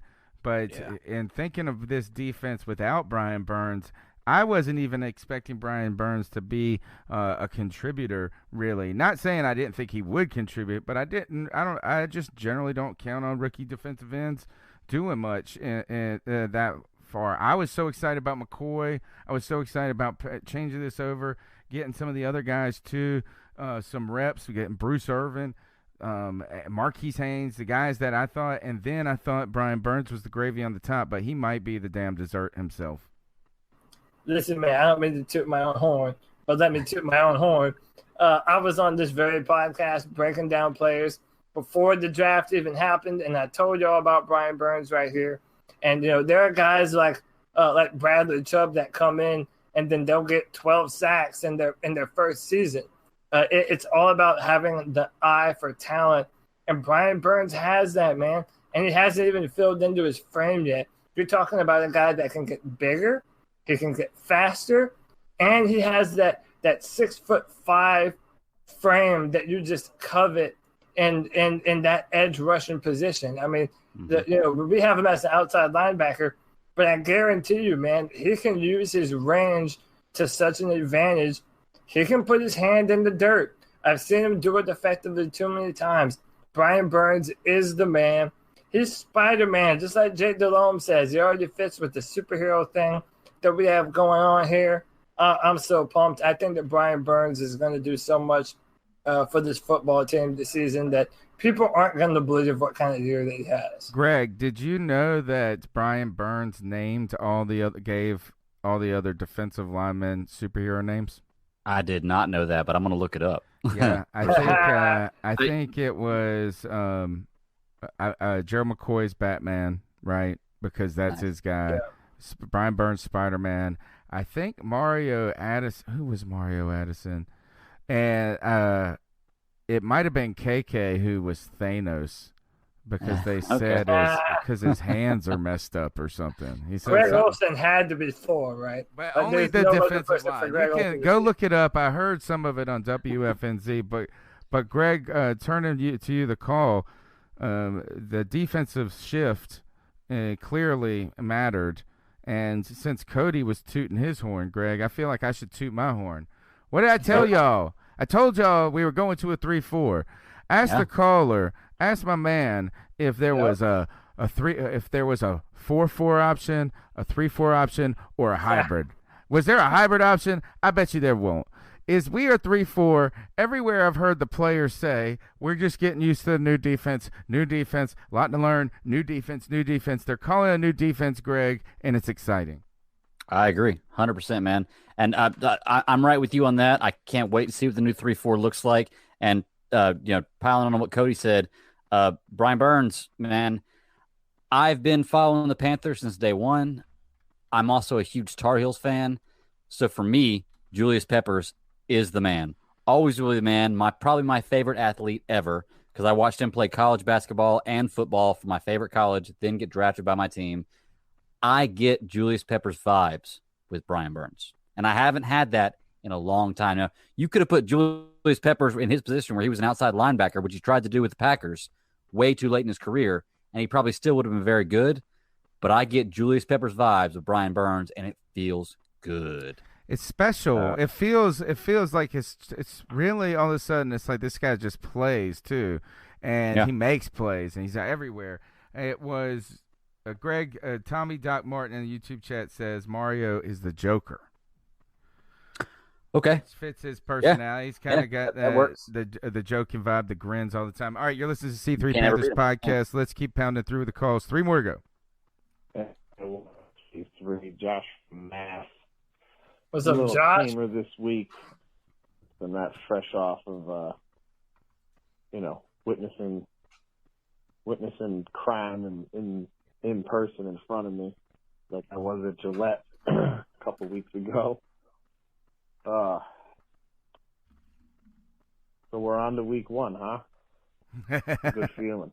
It sounds like everybody's fantasy drafts are all in pretty much, I think, at this point, and we're all ready for the season and listening to the nonsense. The analysts are already talking. Some of them like us, some of them hate us, and some of them are out there saying downright dumb shit like the Rams are going to force 5 turnovers against us. Like, y'all been smoking some good shit, because ain't nobody buying that.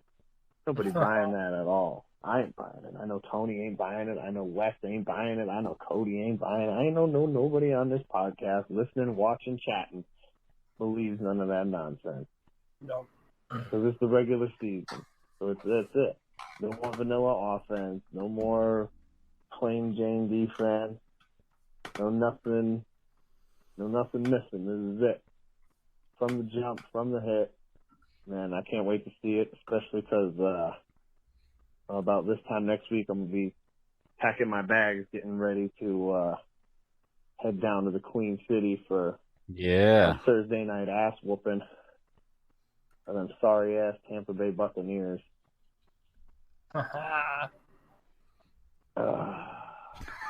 football is back, and not just no preseason nonsense. Can't wait. I know y'all can't wait. You keep pounding. I'll see y'all in the chat tonight. We're gonna chop it up, spit it out, and throw it in the Rams' faces all day, all day. And if you go into that game, you know what you need to do. You need to get deafening loud when that bum ass Jared Goff gets out on the field. Now, I mean, he's not a total bum. I got him in one of my fantasy leagues. Let's be real. But I mean, you guys. Ty Gurley's the thing to worry about. Give this man tinnitus. Brandon you don't Cooks. want him to leave Bank of America Stadium with his hearing intact. With that said, see y'all. All right. Keep pounding. Josh from Mass, feeling good in that call. You could tell. Guys, we got week 1 against the Rams. To me, it's not Jared Goff that is the problem that we have to worry about. It's 2 men. 2 men the Panthers have to control and defeat. Aaron Donald on one side and then Todd Gurley on the other. I think, though, that he is right. We have to be loud. We've got to get loud. And going back to his comment, guys, is maybe we are being too optimistic, right? Maybe guys that are saying 6-9 or what would it be, 6-10 or 7? Maybe they have. Maybe we're just on too far on the other end of the spectrum. But I saw this, guys. I've seen things now like the Panthers are going to finish 3-13 and win against the Rams. How are you going to win in week 1? Like, no. I mean, and then another one, I went on a Rams blog today, Turf Times, I think it's their Sports Nation one, and they have the writers picking all of the games for the whole season, and they unanimously picked the Rams to win tomorrow. But going back, teams coming out of the Super Bowl, the loser after the Super Bowl that year has historically been bad in week 1. Yep. Yeah. It happens all the time. They call it that Super Bowl hangover. And, yeah, man, listen, I feel all these analysts are so lazy because they just look at what they saw last year and think, oh, okay, well, it's going to be the same way again this year. They just, I mean, everyone just copy paste what they think they know about these football teams, but year in and year out, the NFL shows you how unpredictable it is and that you don't know what's going to happen. And there's going to be some teams that are not on your radar right now that are going to come out of absolutely nowhere. And by the way, this is my rule of thumb, and this has been my rule of thumb for a long time now. You do not know who the real contenders in the NFL are until after week 6. I've seen too many teams dominate the first half of the season and then just fall off a cliff. Hey, who better than us last year? But then the Falcons did it in 2015. The Vikings did it in 2016. I mean, people just don't. All these people picking all these, predictions. They think that we're going to be the same team as we were last year at the end of the season, and they're not ready for what we're about to do. All right, let's go to the next call. Hey, what's going on, guys? I know I've not been calling in a while and everything. Boy, the Black Cat, Brandon Herbert, and I just wanted to say I really enjoyed your show last week. It was really awesome. I do disagree with the James Bradbury. Never been a big fan of his. If he can change his mind, whatever. But yeah, James Bradbury, not really. I'm super excited about Jackson. Jackson, to me, he's one of our few playmakers on in the secondary. I think Cam Newton, to me, I don't know. To me, when he got hit, it didn't look that bad to me. I know a lot of people are saying, oh, he shouldn't have played, blah, blah, blah. That's horse crap. He probably won't ever play in the preseason game again, though. But I think that hit didn't look that bad to me. If it was the regular season, I do feel like he would have played. But I am super amped about this season. We started against the Rams. It's going to be an interesting test for our offensive line, for a lot of things, because hopefully Curtis Samuel can transition everything that we've been seeing in camp and everything like that to, an actual game. Because to me, I think he's going to have more big plays than DJ this year. DJ is still developing into a potential number one, and hopefully, if everything goes well, we'll have 2 number ones out there, because I think Curtis Samuel is going to take a huge step this year. Huge Great. Curtis Samuel fan. A huge DJ Moore fan as well. I think DJ Moore will probably have more catches by the end of the year, but I think Curtis Samuel will have more big plays, because I'm really excited about that deal. That is going to be awesome, and hopefully Greg Olsen can stay healthy and everything like that. And I think our offense we have the most pieces around Cam Newton. I know I talked a lot of crap and everything about Cam Newton, about, him not throwing the ball away or taking too long and everything, but I am super excited about him this year, because I do think we finally have the amount of pieces, and once we scheme and everything, I don't think he's going to be under so much pressure. Once it takes about 3 or 4 games for the offensive line to actually get its chemistry together. So, I mean, it may look kind of rough week 1 or week 2, but just, be patient. And I promise you, I think that this offensive line is the best that Cam Newton has ever had. I hope we can see it. I hope that is. I'm actually happy for him. I think he's got a part 2 of this call, guys. Go do better things. Let's break down the first half of this call. I think overall we're probably largely, for the first time, all in agreement in most of the points here, except for, I think, Bradbury. Trill 1 points out in the chat, can you remind him on how Bradbury shut down Julio, Mike Evans, and Michael Thomas? I think Bradbury is good, not great. And I think that he is going to be a very fine player if we can put him against those guys. He can hang with those types of receivers.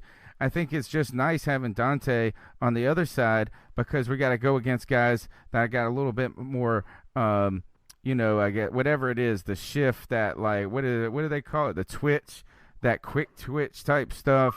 And Brandon Cooks, that top end speed. So I think Bradbury's been charged with some tough attacks, but yeah, I think he's good, not great. But guys, I think we're all in accordance. You guys fully bought me over into the Curtis Samuel train.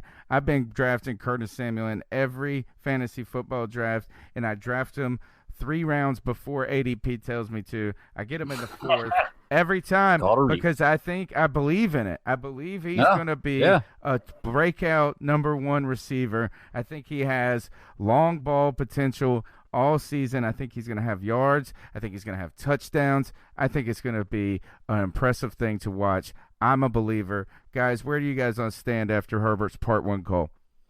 You want to go first, Greg? Sure, I'll take it. As far as Bradbury goes, I gave my feelings about him last week. I think he is slightly above par for the course. With Dante Jackson on the other side, like Tony was saying, I feel pretty confident in that mode.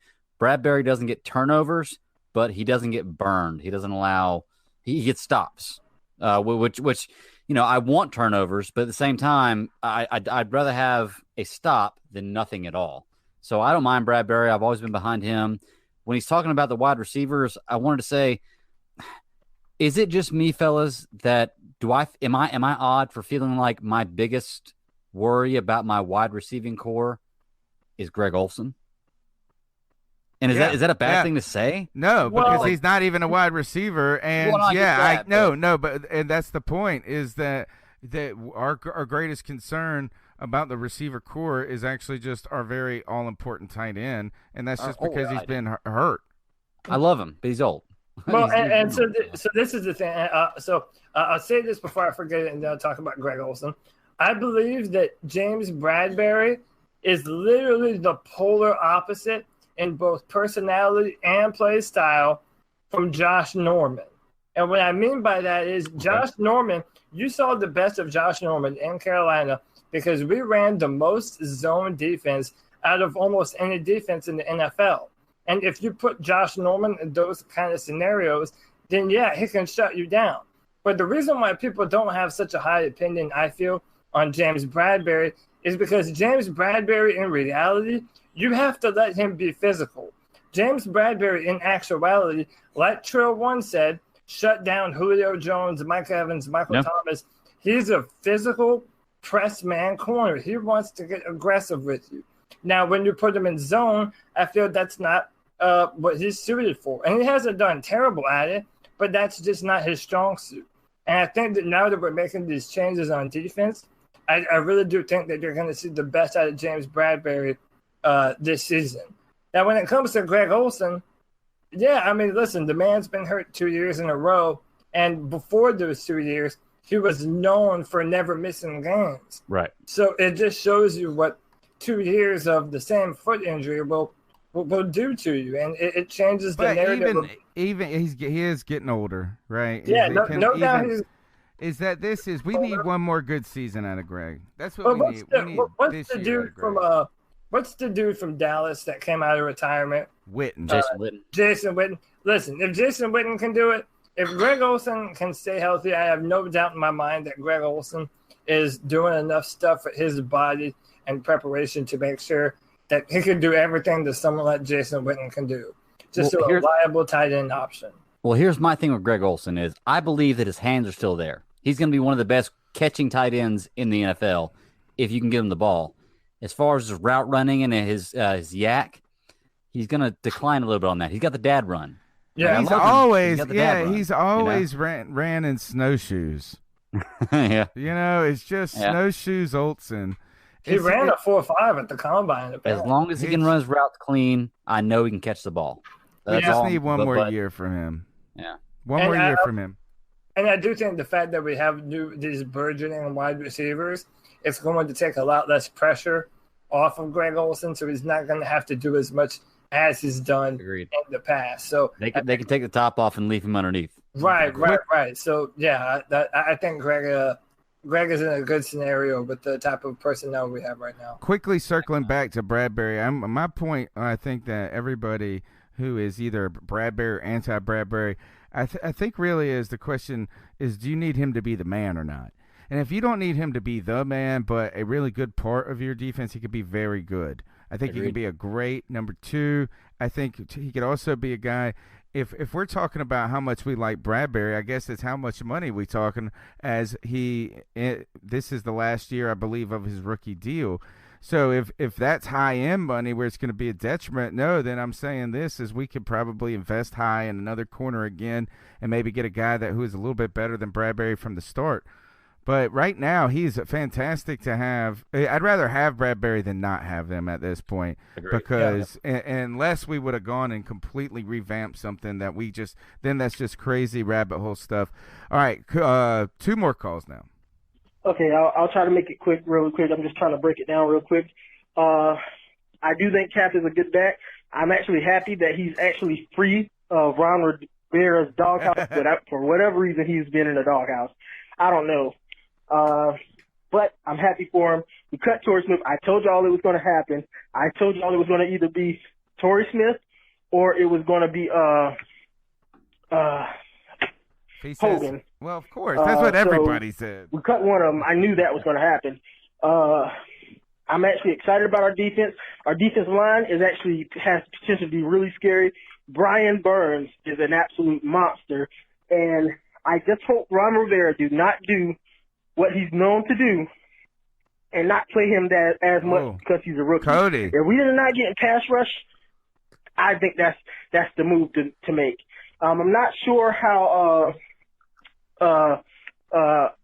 Mario Addison, not sure how he fits our scheme. I think he can do it, but I think he's more of a 4-3 defensive end. So just let me know what you guys think. All right, Cody, I'm going to let you take this.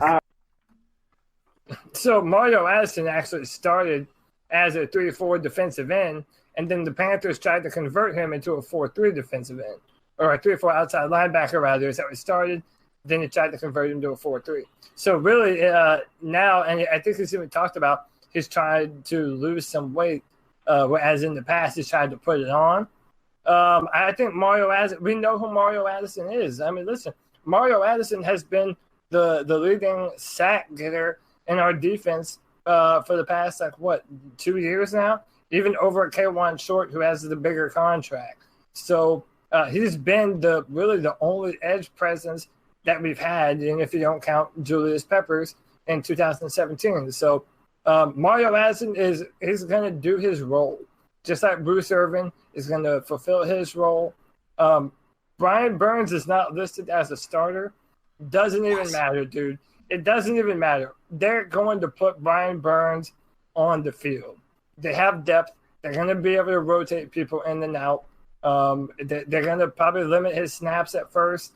But I guarantee you, when they need to put pressure on the quarterback, if Ron Rivera does not put Burns in, then Rivera has some problems. Yeah, agreed. All right. Yeah, is that of course, that's the dang truth. If Brian Burns, you're going to find a way. I think it's one of those things is that he might edge out Irvin in week 6. Maybe I think before that. After the bye or something like that. Maybe. If not, they're just going to relentlessly cycle these guys, and they'll be just fresh. And that'll be good problem too. to have. Yep. All right, last call of the night. Yo, what's up? First time calling. Man, I gotta tell you what, I don't know about that offense Carolina has. I've been seeing the quarterback special, man. He been underthrowing people left and right. Drew Brees been throwing to Julio, and he's been getting picked off by Levante David. Man, I don't know, man. I don't know what we're gonna do with him. What is he talking about? No, I'm just kidding, man. I just want to say, man, I'm about the season, and it all boils down to that offensive line. If it holds up, I think we're straight. Later. All right, man. Appreciate the call. Threw me for a loop for a second. Yeah, I was like, man, homeboy is smoking some of that. Good. Yeah. Is it Drew Brees is throwing to Julio Jones? Like, I don't know, man. I don't think that's how that happens. But, yeah, it's the offensive line play. All right. So you're listening to C3 Panthers podcast. Go ahead and smash the thumbs up button. 42 people watching now. 28 thumbs up. I know this. We're going to get a lot of thumbs downs after that stupid start to the show. But we appreciate your support. Go ahead and tell a friend about the show. Subscribe and continue to join us after each game this season as well on Tuesday nights live. Guys, we do need to – let's go ahead and preview the game real quick.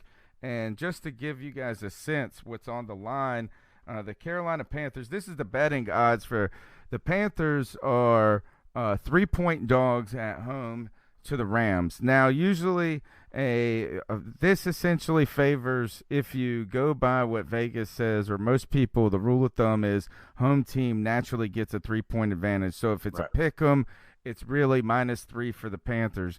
So if that logic does apply here, then theoretically the Rams are favored by 6.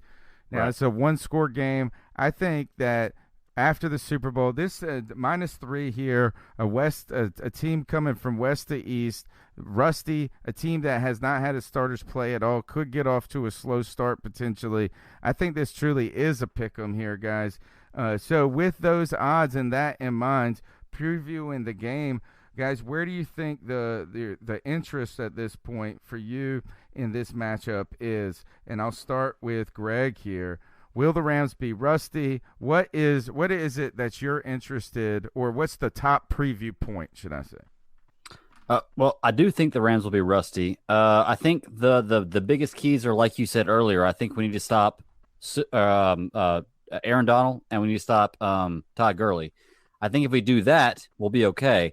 However, this is a team that even if you stop Gurley, they still have 3 stud wide receivers and a halfway decent quarterback. So I think the key for this game for us is pass rush. I think that if we can, pass rush and run stopping. If we can nail those 2 things down, I don't think it matters what Sue does. We can win this game with 14, 17 points if our defense can come into play. So I think that's the biggest thing for this game is pass rush and stopping the run. And if we can do that, we're golden, because Jared Goff's going to crumble under a good pass rush, and I think we're going to have one of the best in the league this year. Like, our front 7 is nasty. I don't care what anybody says. It's nasty. So that's me. I think that we just need to focus on those 2 things, and we'll be okay. Cody, turning the mic over to you and building on that comment, Vincent Bossignor of The Athletic wrote about Todd Gurley, said he looked every bit as explosive, athletic, and dynamic as the Todd Gurley who was the 2017 NFL Offensive Player of the Year, and one who was pushing for consideration of the same award late last season. This is what the assessment by the Athletic reporter for the LA Rams was after this training camp and the limited time he saw Todd Gurley. For me, Cody, one of the concerns for us in watching that preseason, clearly we didn't have the full pieces on the table there, but we didn't look particularly sharp against the run at times. We were learning the fits of the 3-4 defense. Todd Gurley on offense running the ball. You've heard what Greg said. Cody, where's your preview point for the game? So my preview point is 2 areas. One, I think that the Rams have a very underrated receiving core. They're getting back Cooper Kupp. I believe they still have Robert Woods on the roster. And then Todd Gurley is a pass-catching back as well. So I really want to see how our defensive backfield, if we're able to make plays against this dynamic offense that they do have. And then this might be a little bit par for the course, but it's that offensive line, man. This is such a powerful test to open the season, man. You have Aaron Donald coming into town. I've said before, I believe the interior of the line of trenches is the most important part. That's where you affect the pocket. And this is going to be a test of how tough our offensive linemen are going to be in defending Cam Newton. Great. And I'm just excited to see how it turns out. And I'm hopeful, but I'm cautious at the same time. Matt Paradis has his job cut out for him this Sunday, having to go up against Aaron Donald, and we'll see. We paid him for this moment. That's what is a lot of his paycheck, is that you can almost count a percentage of the paycheck that we needed him to give us in this game right here. I think going back is that, yes, the questions for us remain how our offensive line will look.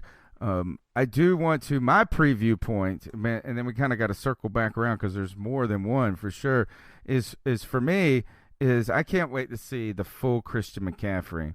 I think what we're going to have is the most dynamic player on the field. I'm the biggest Todd Gurley fan, or one of the biggest Todd Gurley fans you will find, but I think it's Christian McCaffrey is the year. I think he could be the most dynamic player in the NFL. Now, looking to that, though, and related, this does have to do with the offensive line, because some of the success of McCaffrey obviously is dependent upon that. Questions about Cam and his health and how he's going to – not his health, but, like, we need him to make it out of this game alive. I think what the Panthers are going to need to do is spread the Rams defense out left and right, not only just vertically. Yes, you want to take some deep shots, but I think you're going to have to spread these guys out east and west a little bit, because I think the weakness for the Rams defense is in their linebacking core. So I think what you're going to have to do is really invite that pass rush in at times and get Christian McCaffrey in there, and have Christian McCaffrey on some design screenplays where you let that rush come at you and you stretch these defensive players out, because if they pin their ears back and they know what's going on, you're going to be in for a long day. Now, turning to this, though, and continuing on the offensive line, guys, the Rams are replacing 2 veteran starters this year with sort of unknowns. They will be starting Joe Noteboom and Brian Allen, both second-year players here. So if there is a potential weakness when it comes to this Rams offense, it might be that our defensive line can exploit some of those younger players, as well as them being rusty. You got to hope the timing is off a little bit, but that offense has all the pieces. So you're right, Greg. That pass rush is going to have to go after those youngins. And I bet you I wouldn't be surprised if we dialed up blitz coming straight over the middle on that new center of Brian Allen, and really trying to poke at these new guys on their first day on the job. Agreed. All right, and also the Whitworth. They still got that Whitworth guy who is forever. Andrew Whitworth, I believe his name. He's been amazing at left tackle for decades. How will age catch up with them? And I think too, their secondary is very good, but I would not be surprised to see Talib show little signs of age at this point. Right. Marcus Peters is good, is really Same good. way. Is very good, and look, Weddle is older. They are older. They got some younger supplemental players. So the Panthers, maybe the best way is long sustained drives, keep their offense off the field, and really wear Donald out. Yeah, and one thing I do want to mention is that, Dave Gettleman famously used to say that he didn't believe in windows and Super Bowl windows, but they're definitely a thing. And when you look at the Rams, now they have an Aaron Donald contract that they didn't have before. Now they have a Todd Gurley contract they didn't have before. And now they just paid Jared Goff all the money in the world. So they didn't get to keep all the players that they had brought in free agency the past few cycles. No. I don't believe that this Rams team is going to be as good of a team as they were last year. They've lost some really good pieces on defense, and I like our chances a lot. Yeah, I agree. I think the Rams paid for a title last year. Yeah, with the talent they bought, and that was their year to go all in. Yeah. Not saying they can't do it this year, but like you said, they have a lot of contracts coming up, which means that a lot of players have got to perform. Yeah, that could be a good or a bad thing for us, because if they feel like they got to perform, they could really play well. But I just don't think you can sustain that kind of talent and keep it for X amount of time. And their window's starting to close. So that could mean they're hungry, which is a bad thing. But, I'm ready, man. All right, let's turn it then to the picks, guys. Right. We're here each and every week this season, and so we might as well log our picks as we go and see which one of us does the best at the end. It's kind of hard for me because I generally pick the Panthers, and I'm picking them again this week. I'm going to be at the game on the opener. I think that history prevails. The Super Bowl hangover is real, but I think what's more real is not what the Rams will be doing. I think the rusty Rams, I think they better get ready, because the Panthers are going to jam that lamb. Yeah. Jam a lamb, baby. Red hot chili peppers for you. All right, my pick's in with the Panthers. I see this game, though, actually being a little bit more. I'm going to say it's probably like 27-17, the Carolina Panthers. Okay. I can see that. Go ahead. Go ahead, man. Okay. Well, my pick's Panthers, too. That's not really fair, though, because I pick the Panthers every week. Me too. So I'll go ahead and tell you, as long as we're doing this, the Panthers are going to be my pick for whatever. Well, you know what we're going to do is we're down. going to also pick the NFC South games real quick, just so we have a little fun. Because, Cody, what you got? What's your score, by the way? What's your score, Greg? Yeah, what's your score? I'm looking 23-17 Carolina. So 24-17 Carolina, sorry. We're all pretty much in the same ballpark. I'll go 30-20 Carolina. Okay. We're going to put up 30 on them. And nice. but by the way, I'm going to try not to do that this season. If I feel that there's a game against a team and I feel that they have a chance to win, if I feel we're not going to win, I'm going to try not to just make homer picks this year. I'm going to try and really analyze. We'll see how that goes. No promises. But you're taking those reality pills, is what it is. Yeah, I'm trying to live in the matrix. What was your score, Cody? 30-20. 30-20. All right, I'm now 24-17. Yeah. Okay, Falcons at Vikings. Who you got, Greg? I'm taking the Vikings in this one. I think the Vikings are going to be a powerhouse this year. I think that last year they could have been. I mean, the year before they were really, really good. Last year they could have been. Dalvin Cook's coming back. They've got two great wide receivers. I've always been a believer in Kirk Cousins, and they have a nasty defense. I think the Vikings, matter of fact, they could be a very good chance. I predict the Vikings-Panthers NFC Championship. They're going to be a routine to really mess with this year, I think. So. I can't ever get this game right, Cody. Every year I think the Vikings are going to be good. They stink. And every year I think that the Falcons are going to go on the road to any team that's in the NFC North and win a game. They also lose. I'm picking the Vikings. Yeah, I am also I think I'm going Minnesota as well. I'm going to say 27-17 Minnesota. J-Dub says, I call 17-14. Slye wins it with a 50-yarder. I hope it's 27-24 and a 70-yarder. One up in them, huh? I'll take it. So we're all around on the Vikings. Going next was, let me see who else we got in the division. 49ers at Buccaneers.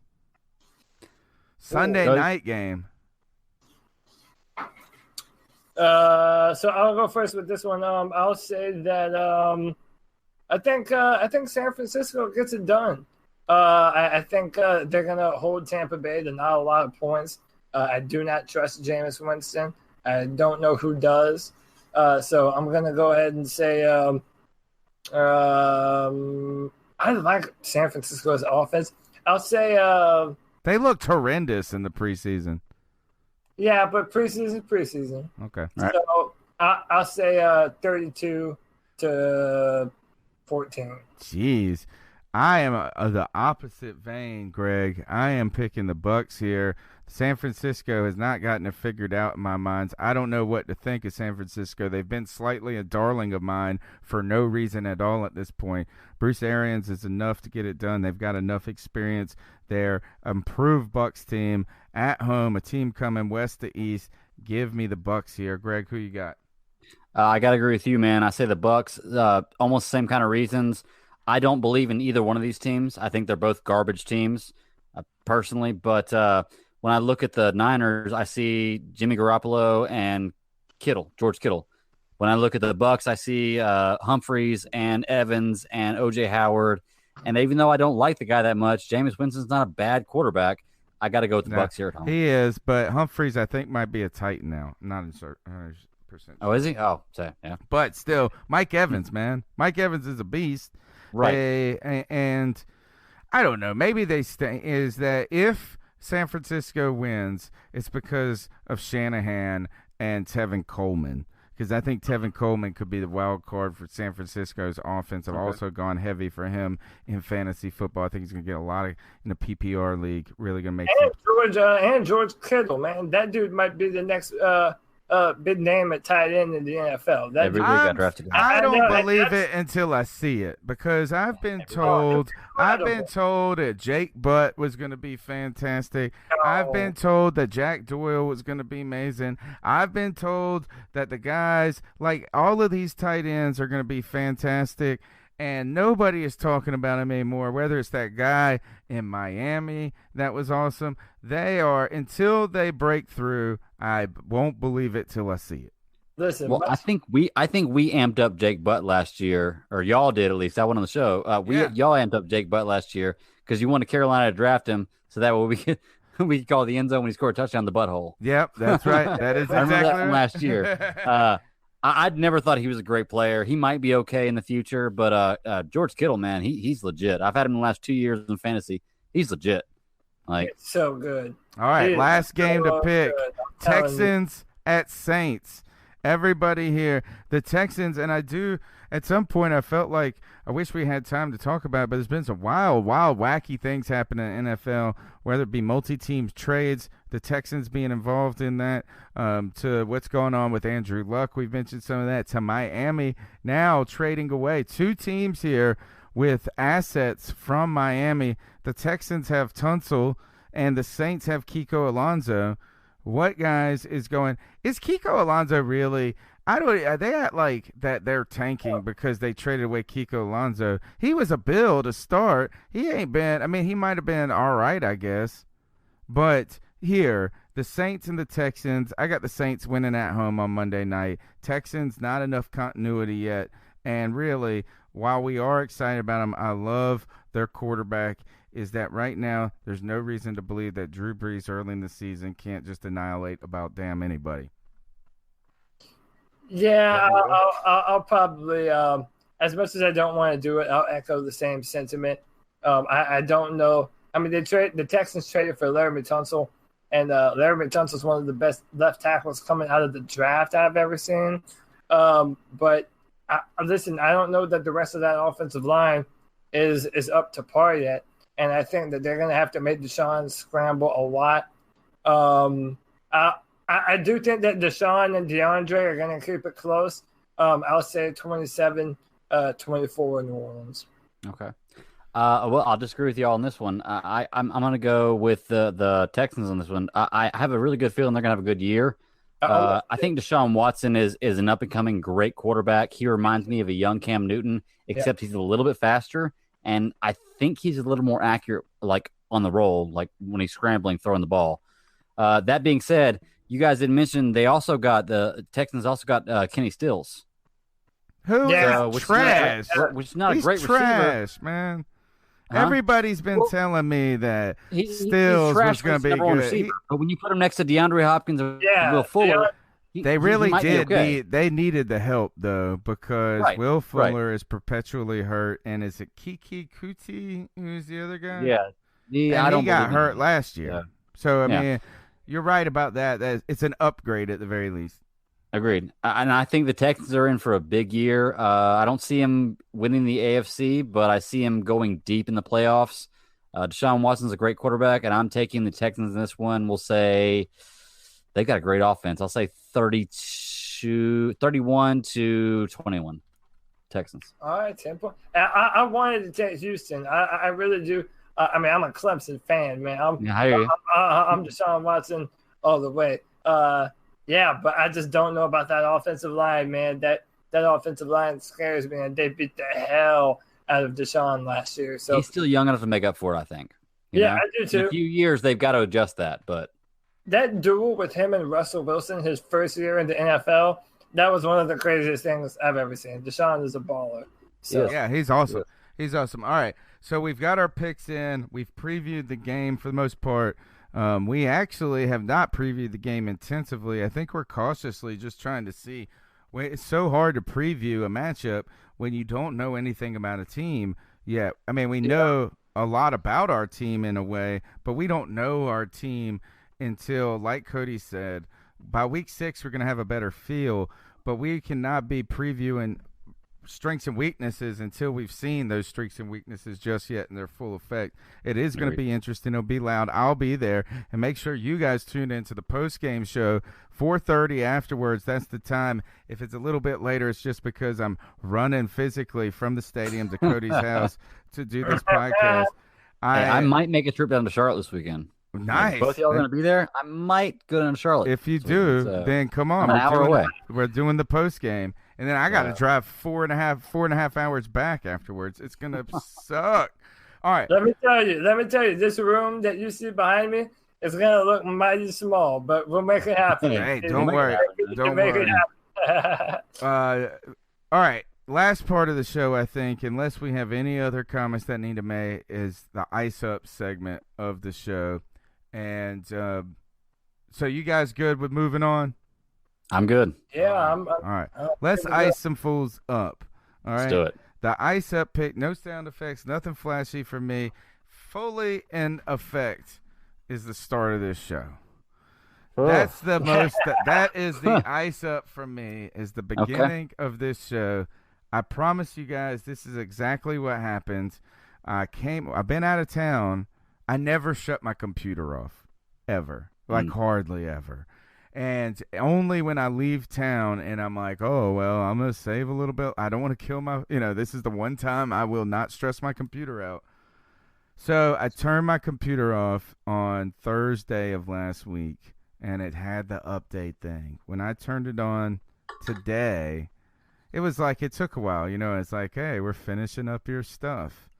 And, boy, I forgot. When it does that, all the settings that are saved in Streamlabs, that are saved in VLC, go back to defaults a lot of times. Not every time, but a lot of times it's happened to me before, and it ruined the beginning of the show. Don't worry, guys. It will be better next week. I'll have it figured out for Sunday. So I'm icing myself up that I forgot updates from Microsoft can ruin your live stream experience. That's humble. That is. Tony Dunn is not above using the most famous segment on the show he created to ice himself up. You have to give the man some credit. I do it at least like once every couple of months. Oh, yeah.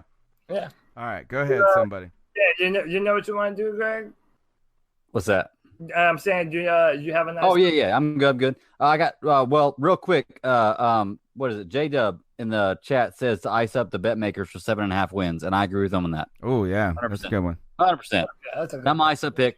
I had an ice up pick set up for today, and it had to do with a Floridian who was talking about the hurricane, but I had something happen to me today that totally changed my ice up pick. My wife's AC is out in her car, and I bought one of those AC chargers from AutoZone. And I am icing up AutoZone, not because the AC charger didn't work, because I realized before I used it that I didn't need it. So I didn't break the seal on it. I didn't take anything off it. I had it completely intact the way it came. $50. Went to the store today to return it, and I had this guy there that he would not accept my return. And not only would he not accept that, but he wouldn't tell me why. Then as I'm there talking to him, he takes the whole canister apart and breaks the seal, which I intentionally didn't do, then tells me that he can't return it because the seal is broken. Oh, okay. I would have been fighting, man. For me personally, my ice up pick goes to AutoZone altogether, and the power of Twitter is great because I contacted them on Twitter and I got to talk to the regional manager and he's going to refund me regardless. But ice up, anybody who works at AutoZone, if you're going to break the seal and then tell somebody they can't return it because the seal is broken, that's jacked up. That is jacked up. Ice up. Yeah.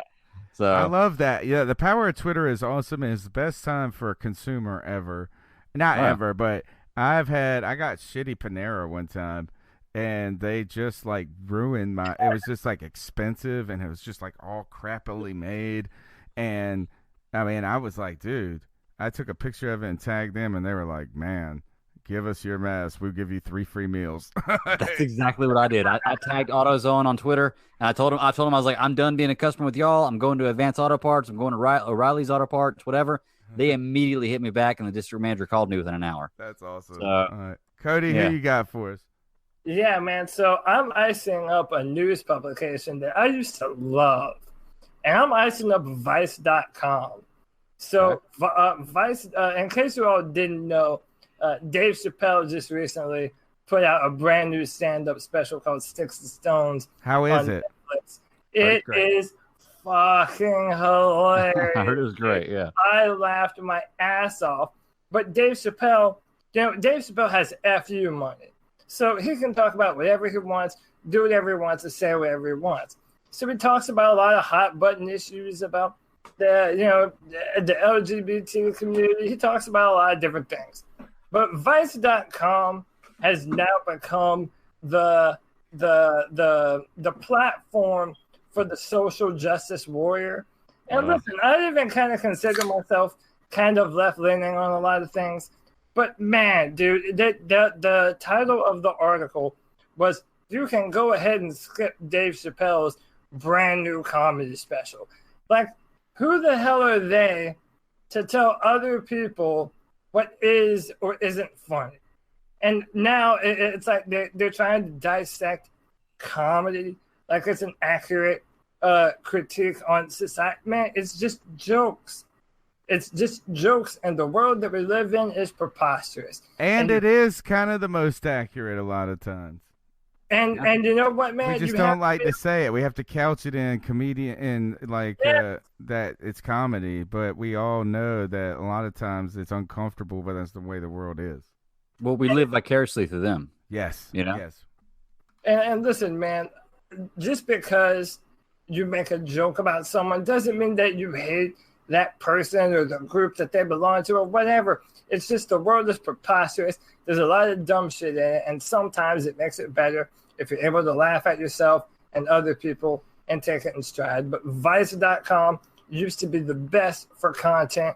They used to put out the craziest stuff on the internet.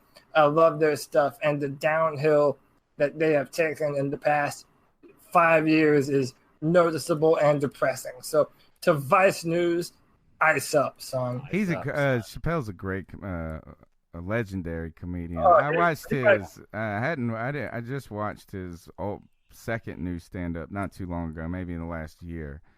And when he had that beginning where he was like, I used to just put jokes in a bowl, like words in a bowl, and then I'd have to come back. And he had this like 25-minute joke set up about the stovetop stuffing and the Mormon, the wife, and the other put. It was just so intensely good. It's so smart. He's so smart.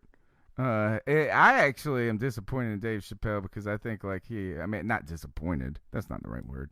His meltdown it gave us like 10 years of missing his greatness. Yeah. He's awesome. 100%. He's a legend. Yeah. He's of the Richard Pryor cloth. Yeah, right now, I love Dave Chappelle. I've always loved Dave Chappelle.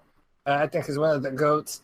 And he's better now than he's ever been, in my opinion. Dave Chappelle right now is at the peak of his. I can't wait. I'm gonna check it out as I'm loading the podcast up tonight and finishing the stuff up. It takes me forever. It takes like 2 hours afterwards. I'll play it alongside. All right, that's the C3 podcast, guys. We're gonna be here at Cody's house live from the Cody studio. That's what it is. It's the C3 studio. Cody's house. We're going to be there. Cody, they can call us until then and during the game and immediately after the game on the Cat Calls line. The number is 252-228-5098. Cody, how can they tweet you until that moment as well? At CodyLac, CODYLAC on Twitter. Hit me up. Whatever you want to talk about, man. I'm approachable. I'm down. Nerd stuff, football stuff. I don't even talk politics with you. I don't give a damn. Couple of minutes, Greg. Tell us about your podcast. I'm a listener of the podcast. I know a lot. And one of the things about podcasts, and this is why I tell everybody to share with one friend, it's about finding podcasting communities that are the right fit for you. And your podcast is a fun listen. Tell them about it. I agree, man. I appreciate it. And honestly, man, my podcast is kind of an inspiration from y'all's. Y'all gave me the kind of theme or feeling that I wanted to have of a bunch of guys just having a good time and talking together about things we love. And I got that from y'all, and I appreciate it. Yeah, man. And honestly, Tony, you're going to be on my podcast in about 2 or 3 weeks with the Secret of the Use review with the Turtles. I'm ready. Cody, you're going to be on me with Lord of the Rings. I'm saving that for you, probably after the first of the year. But you can find me at the Bad Daddy 52 on Twitter. At the Bad Daddy 52 on Twitter, excuse me. Or you can find my podcast at SCS Podcast 1 on Twitter. And we are the Super Civil Servants Podcast. We talk anything and everything geek. We have a little structure going on right now with Star Wars, then every other week doing different items. But we're here every Friday night, and we drop every Monday. Give us a chance. Check us out. If you're a geek, fly that flag. We'll have a good time talking to you. Right on. Some of us are still in the process of raising it, and that we are here. All right, guys, we'll be here next Tuesday night. I appreciate all the people in the chat room. You guys are fantastic. Thanks to Susan Dean for her contribution tonight. She's taking me to the game this weekend. She gave me my ticket. That is awesome. Nice. I'm going to be there. Nice. We're going to be louds. You're going to see me. Oh, I forgot to tell you I'm debuting my new look. And I got to tell you, I'm going for the granny or the auntie scarf look. I'm going scarves. Scarves? Yeah. Can't wait to see it. Have you not seen Cam Newton? I'm dressing like Cam Newton. I'm going to start it. Right. We are all going to dress as grannies one day at the stadium. Kind of like, how other people wear cheesehead this. We're all going to wear our Sunday hats, be wearing our scarves, and dress like aunties. I almost wore my bolo tonight. Yeah, there you go. All right, you'll see it Sunday. I'm going to come to Cody's house and debut it in person. And you better have those pants on, Cody. I make no promises, but I tell you what, bring me a scarf and we'll talk about it. All right. All right, guys, that's the show. Until next week, keep pounding. Keep pounding. Yes, sir.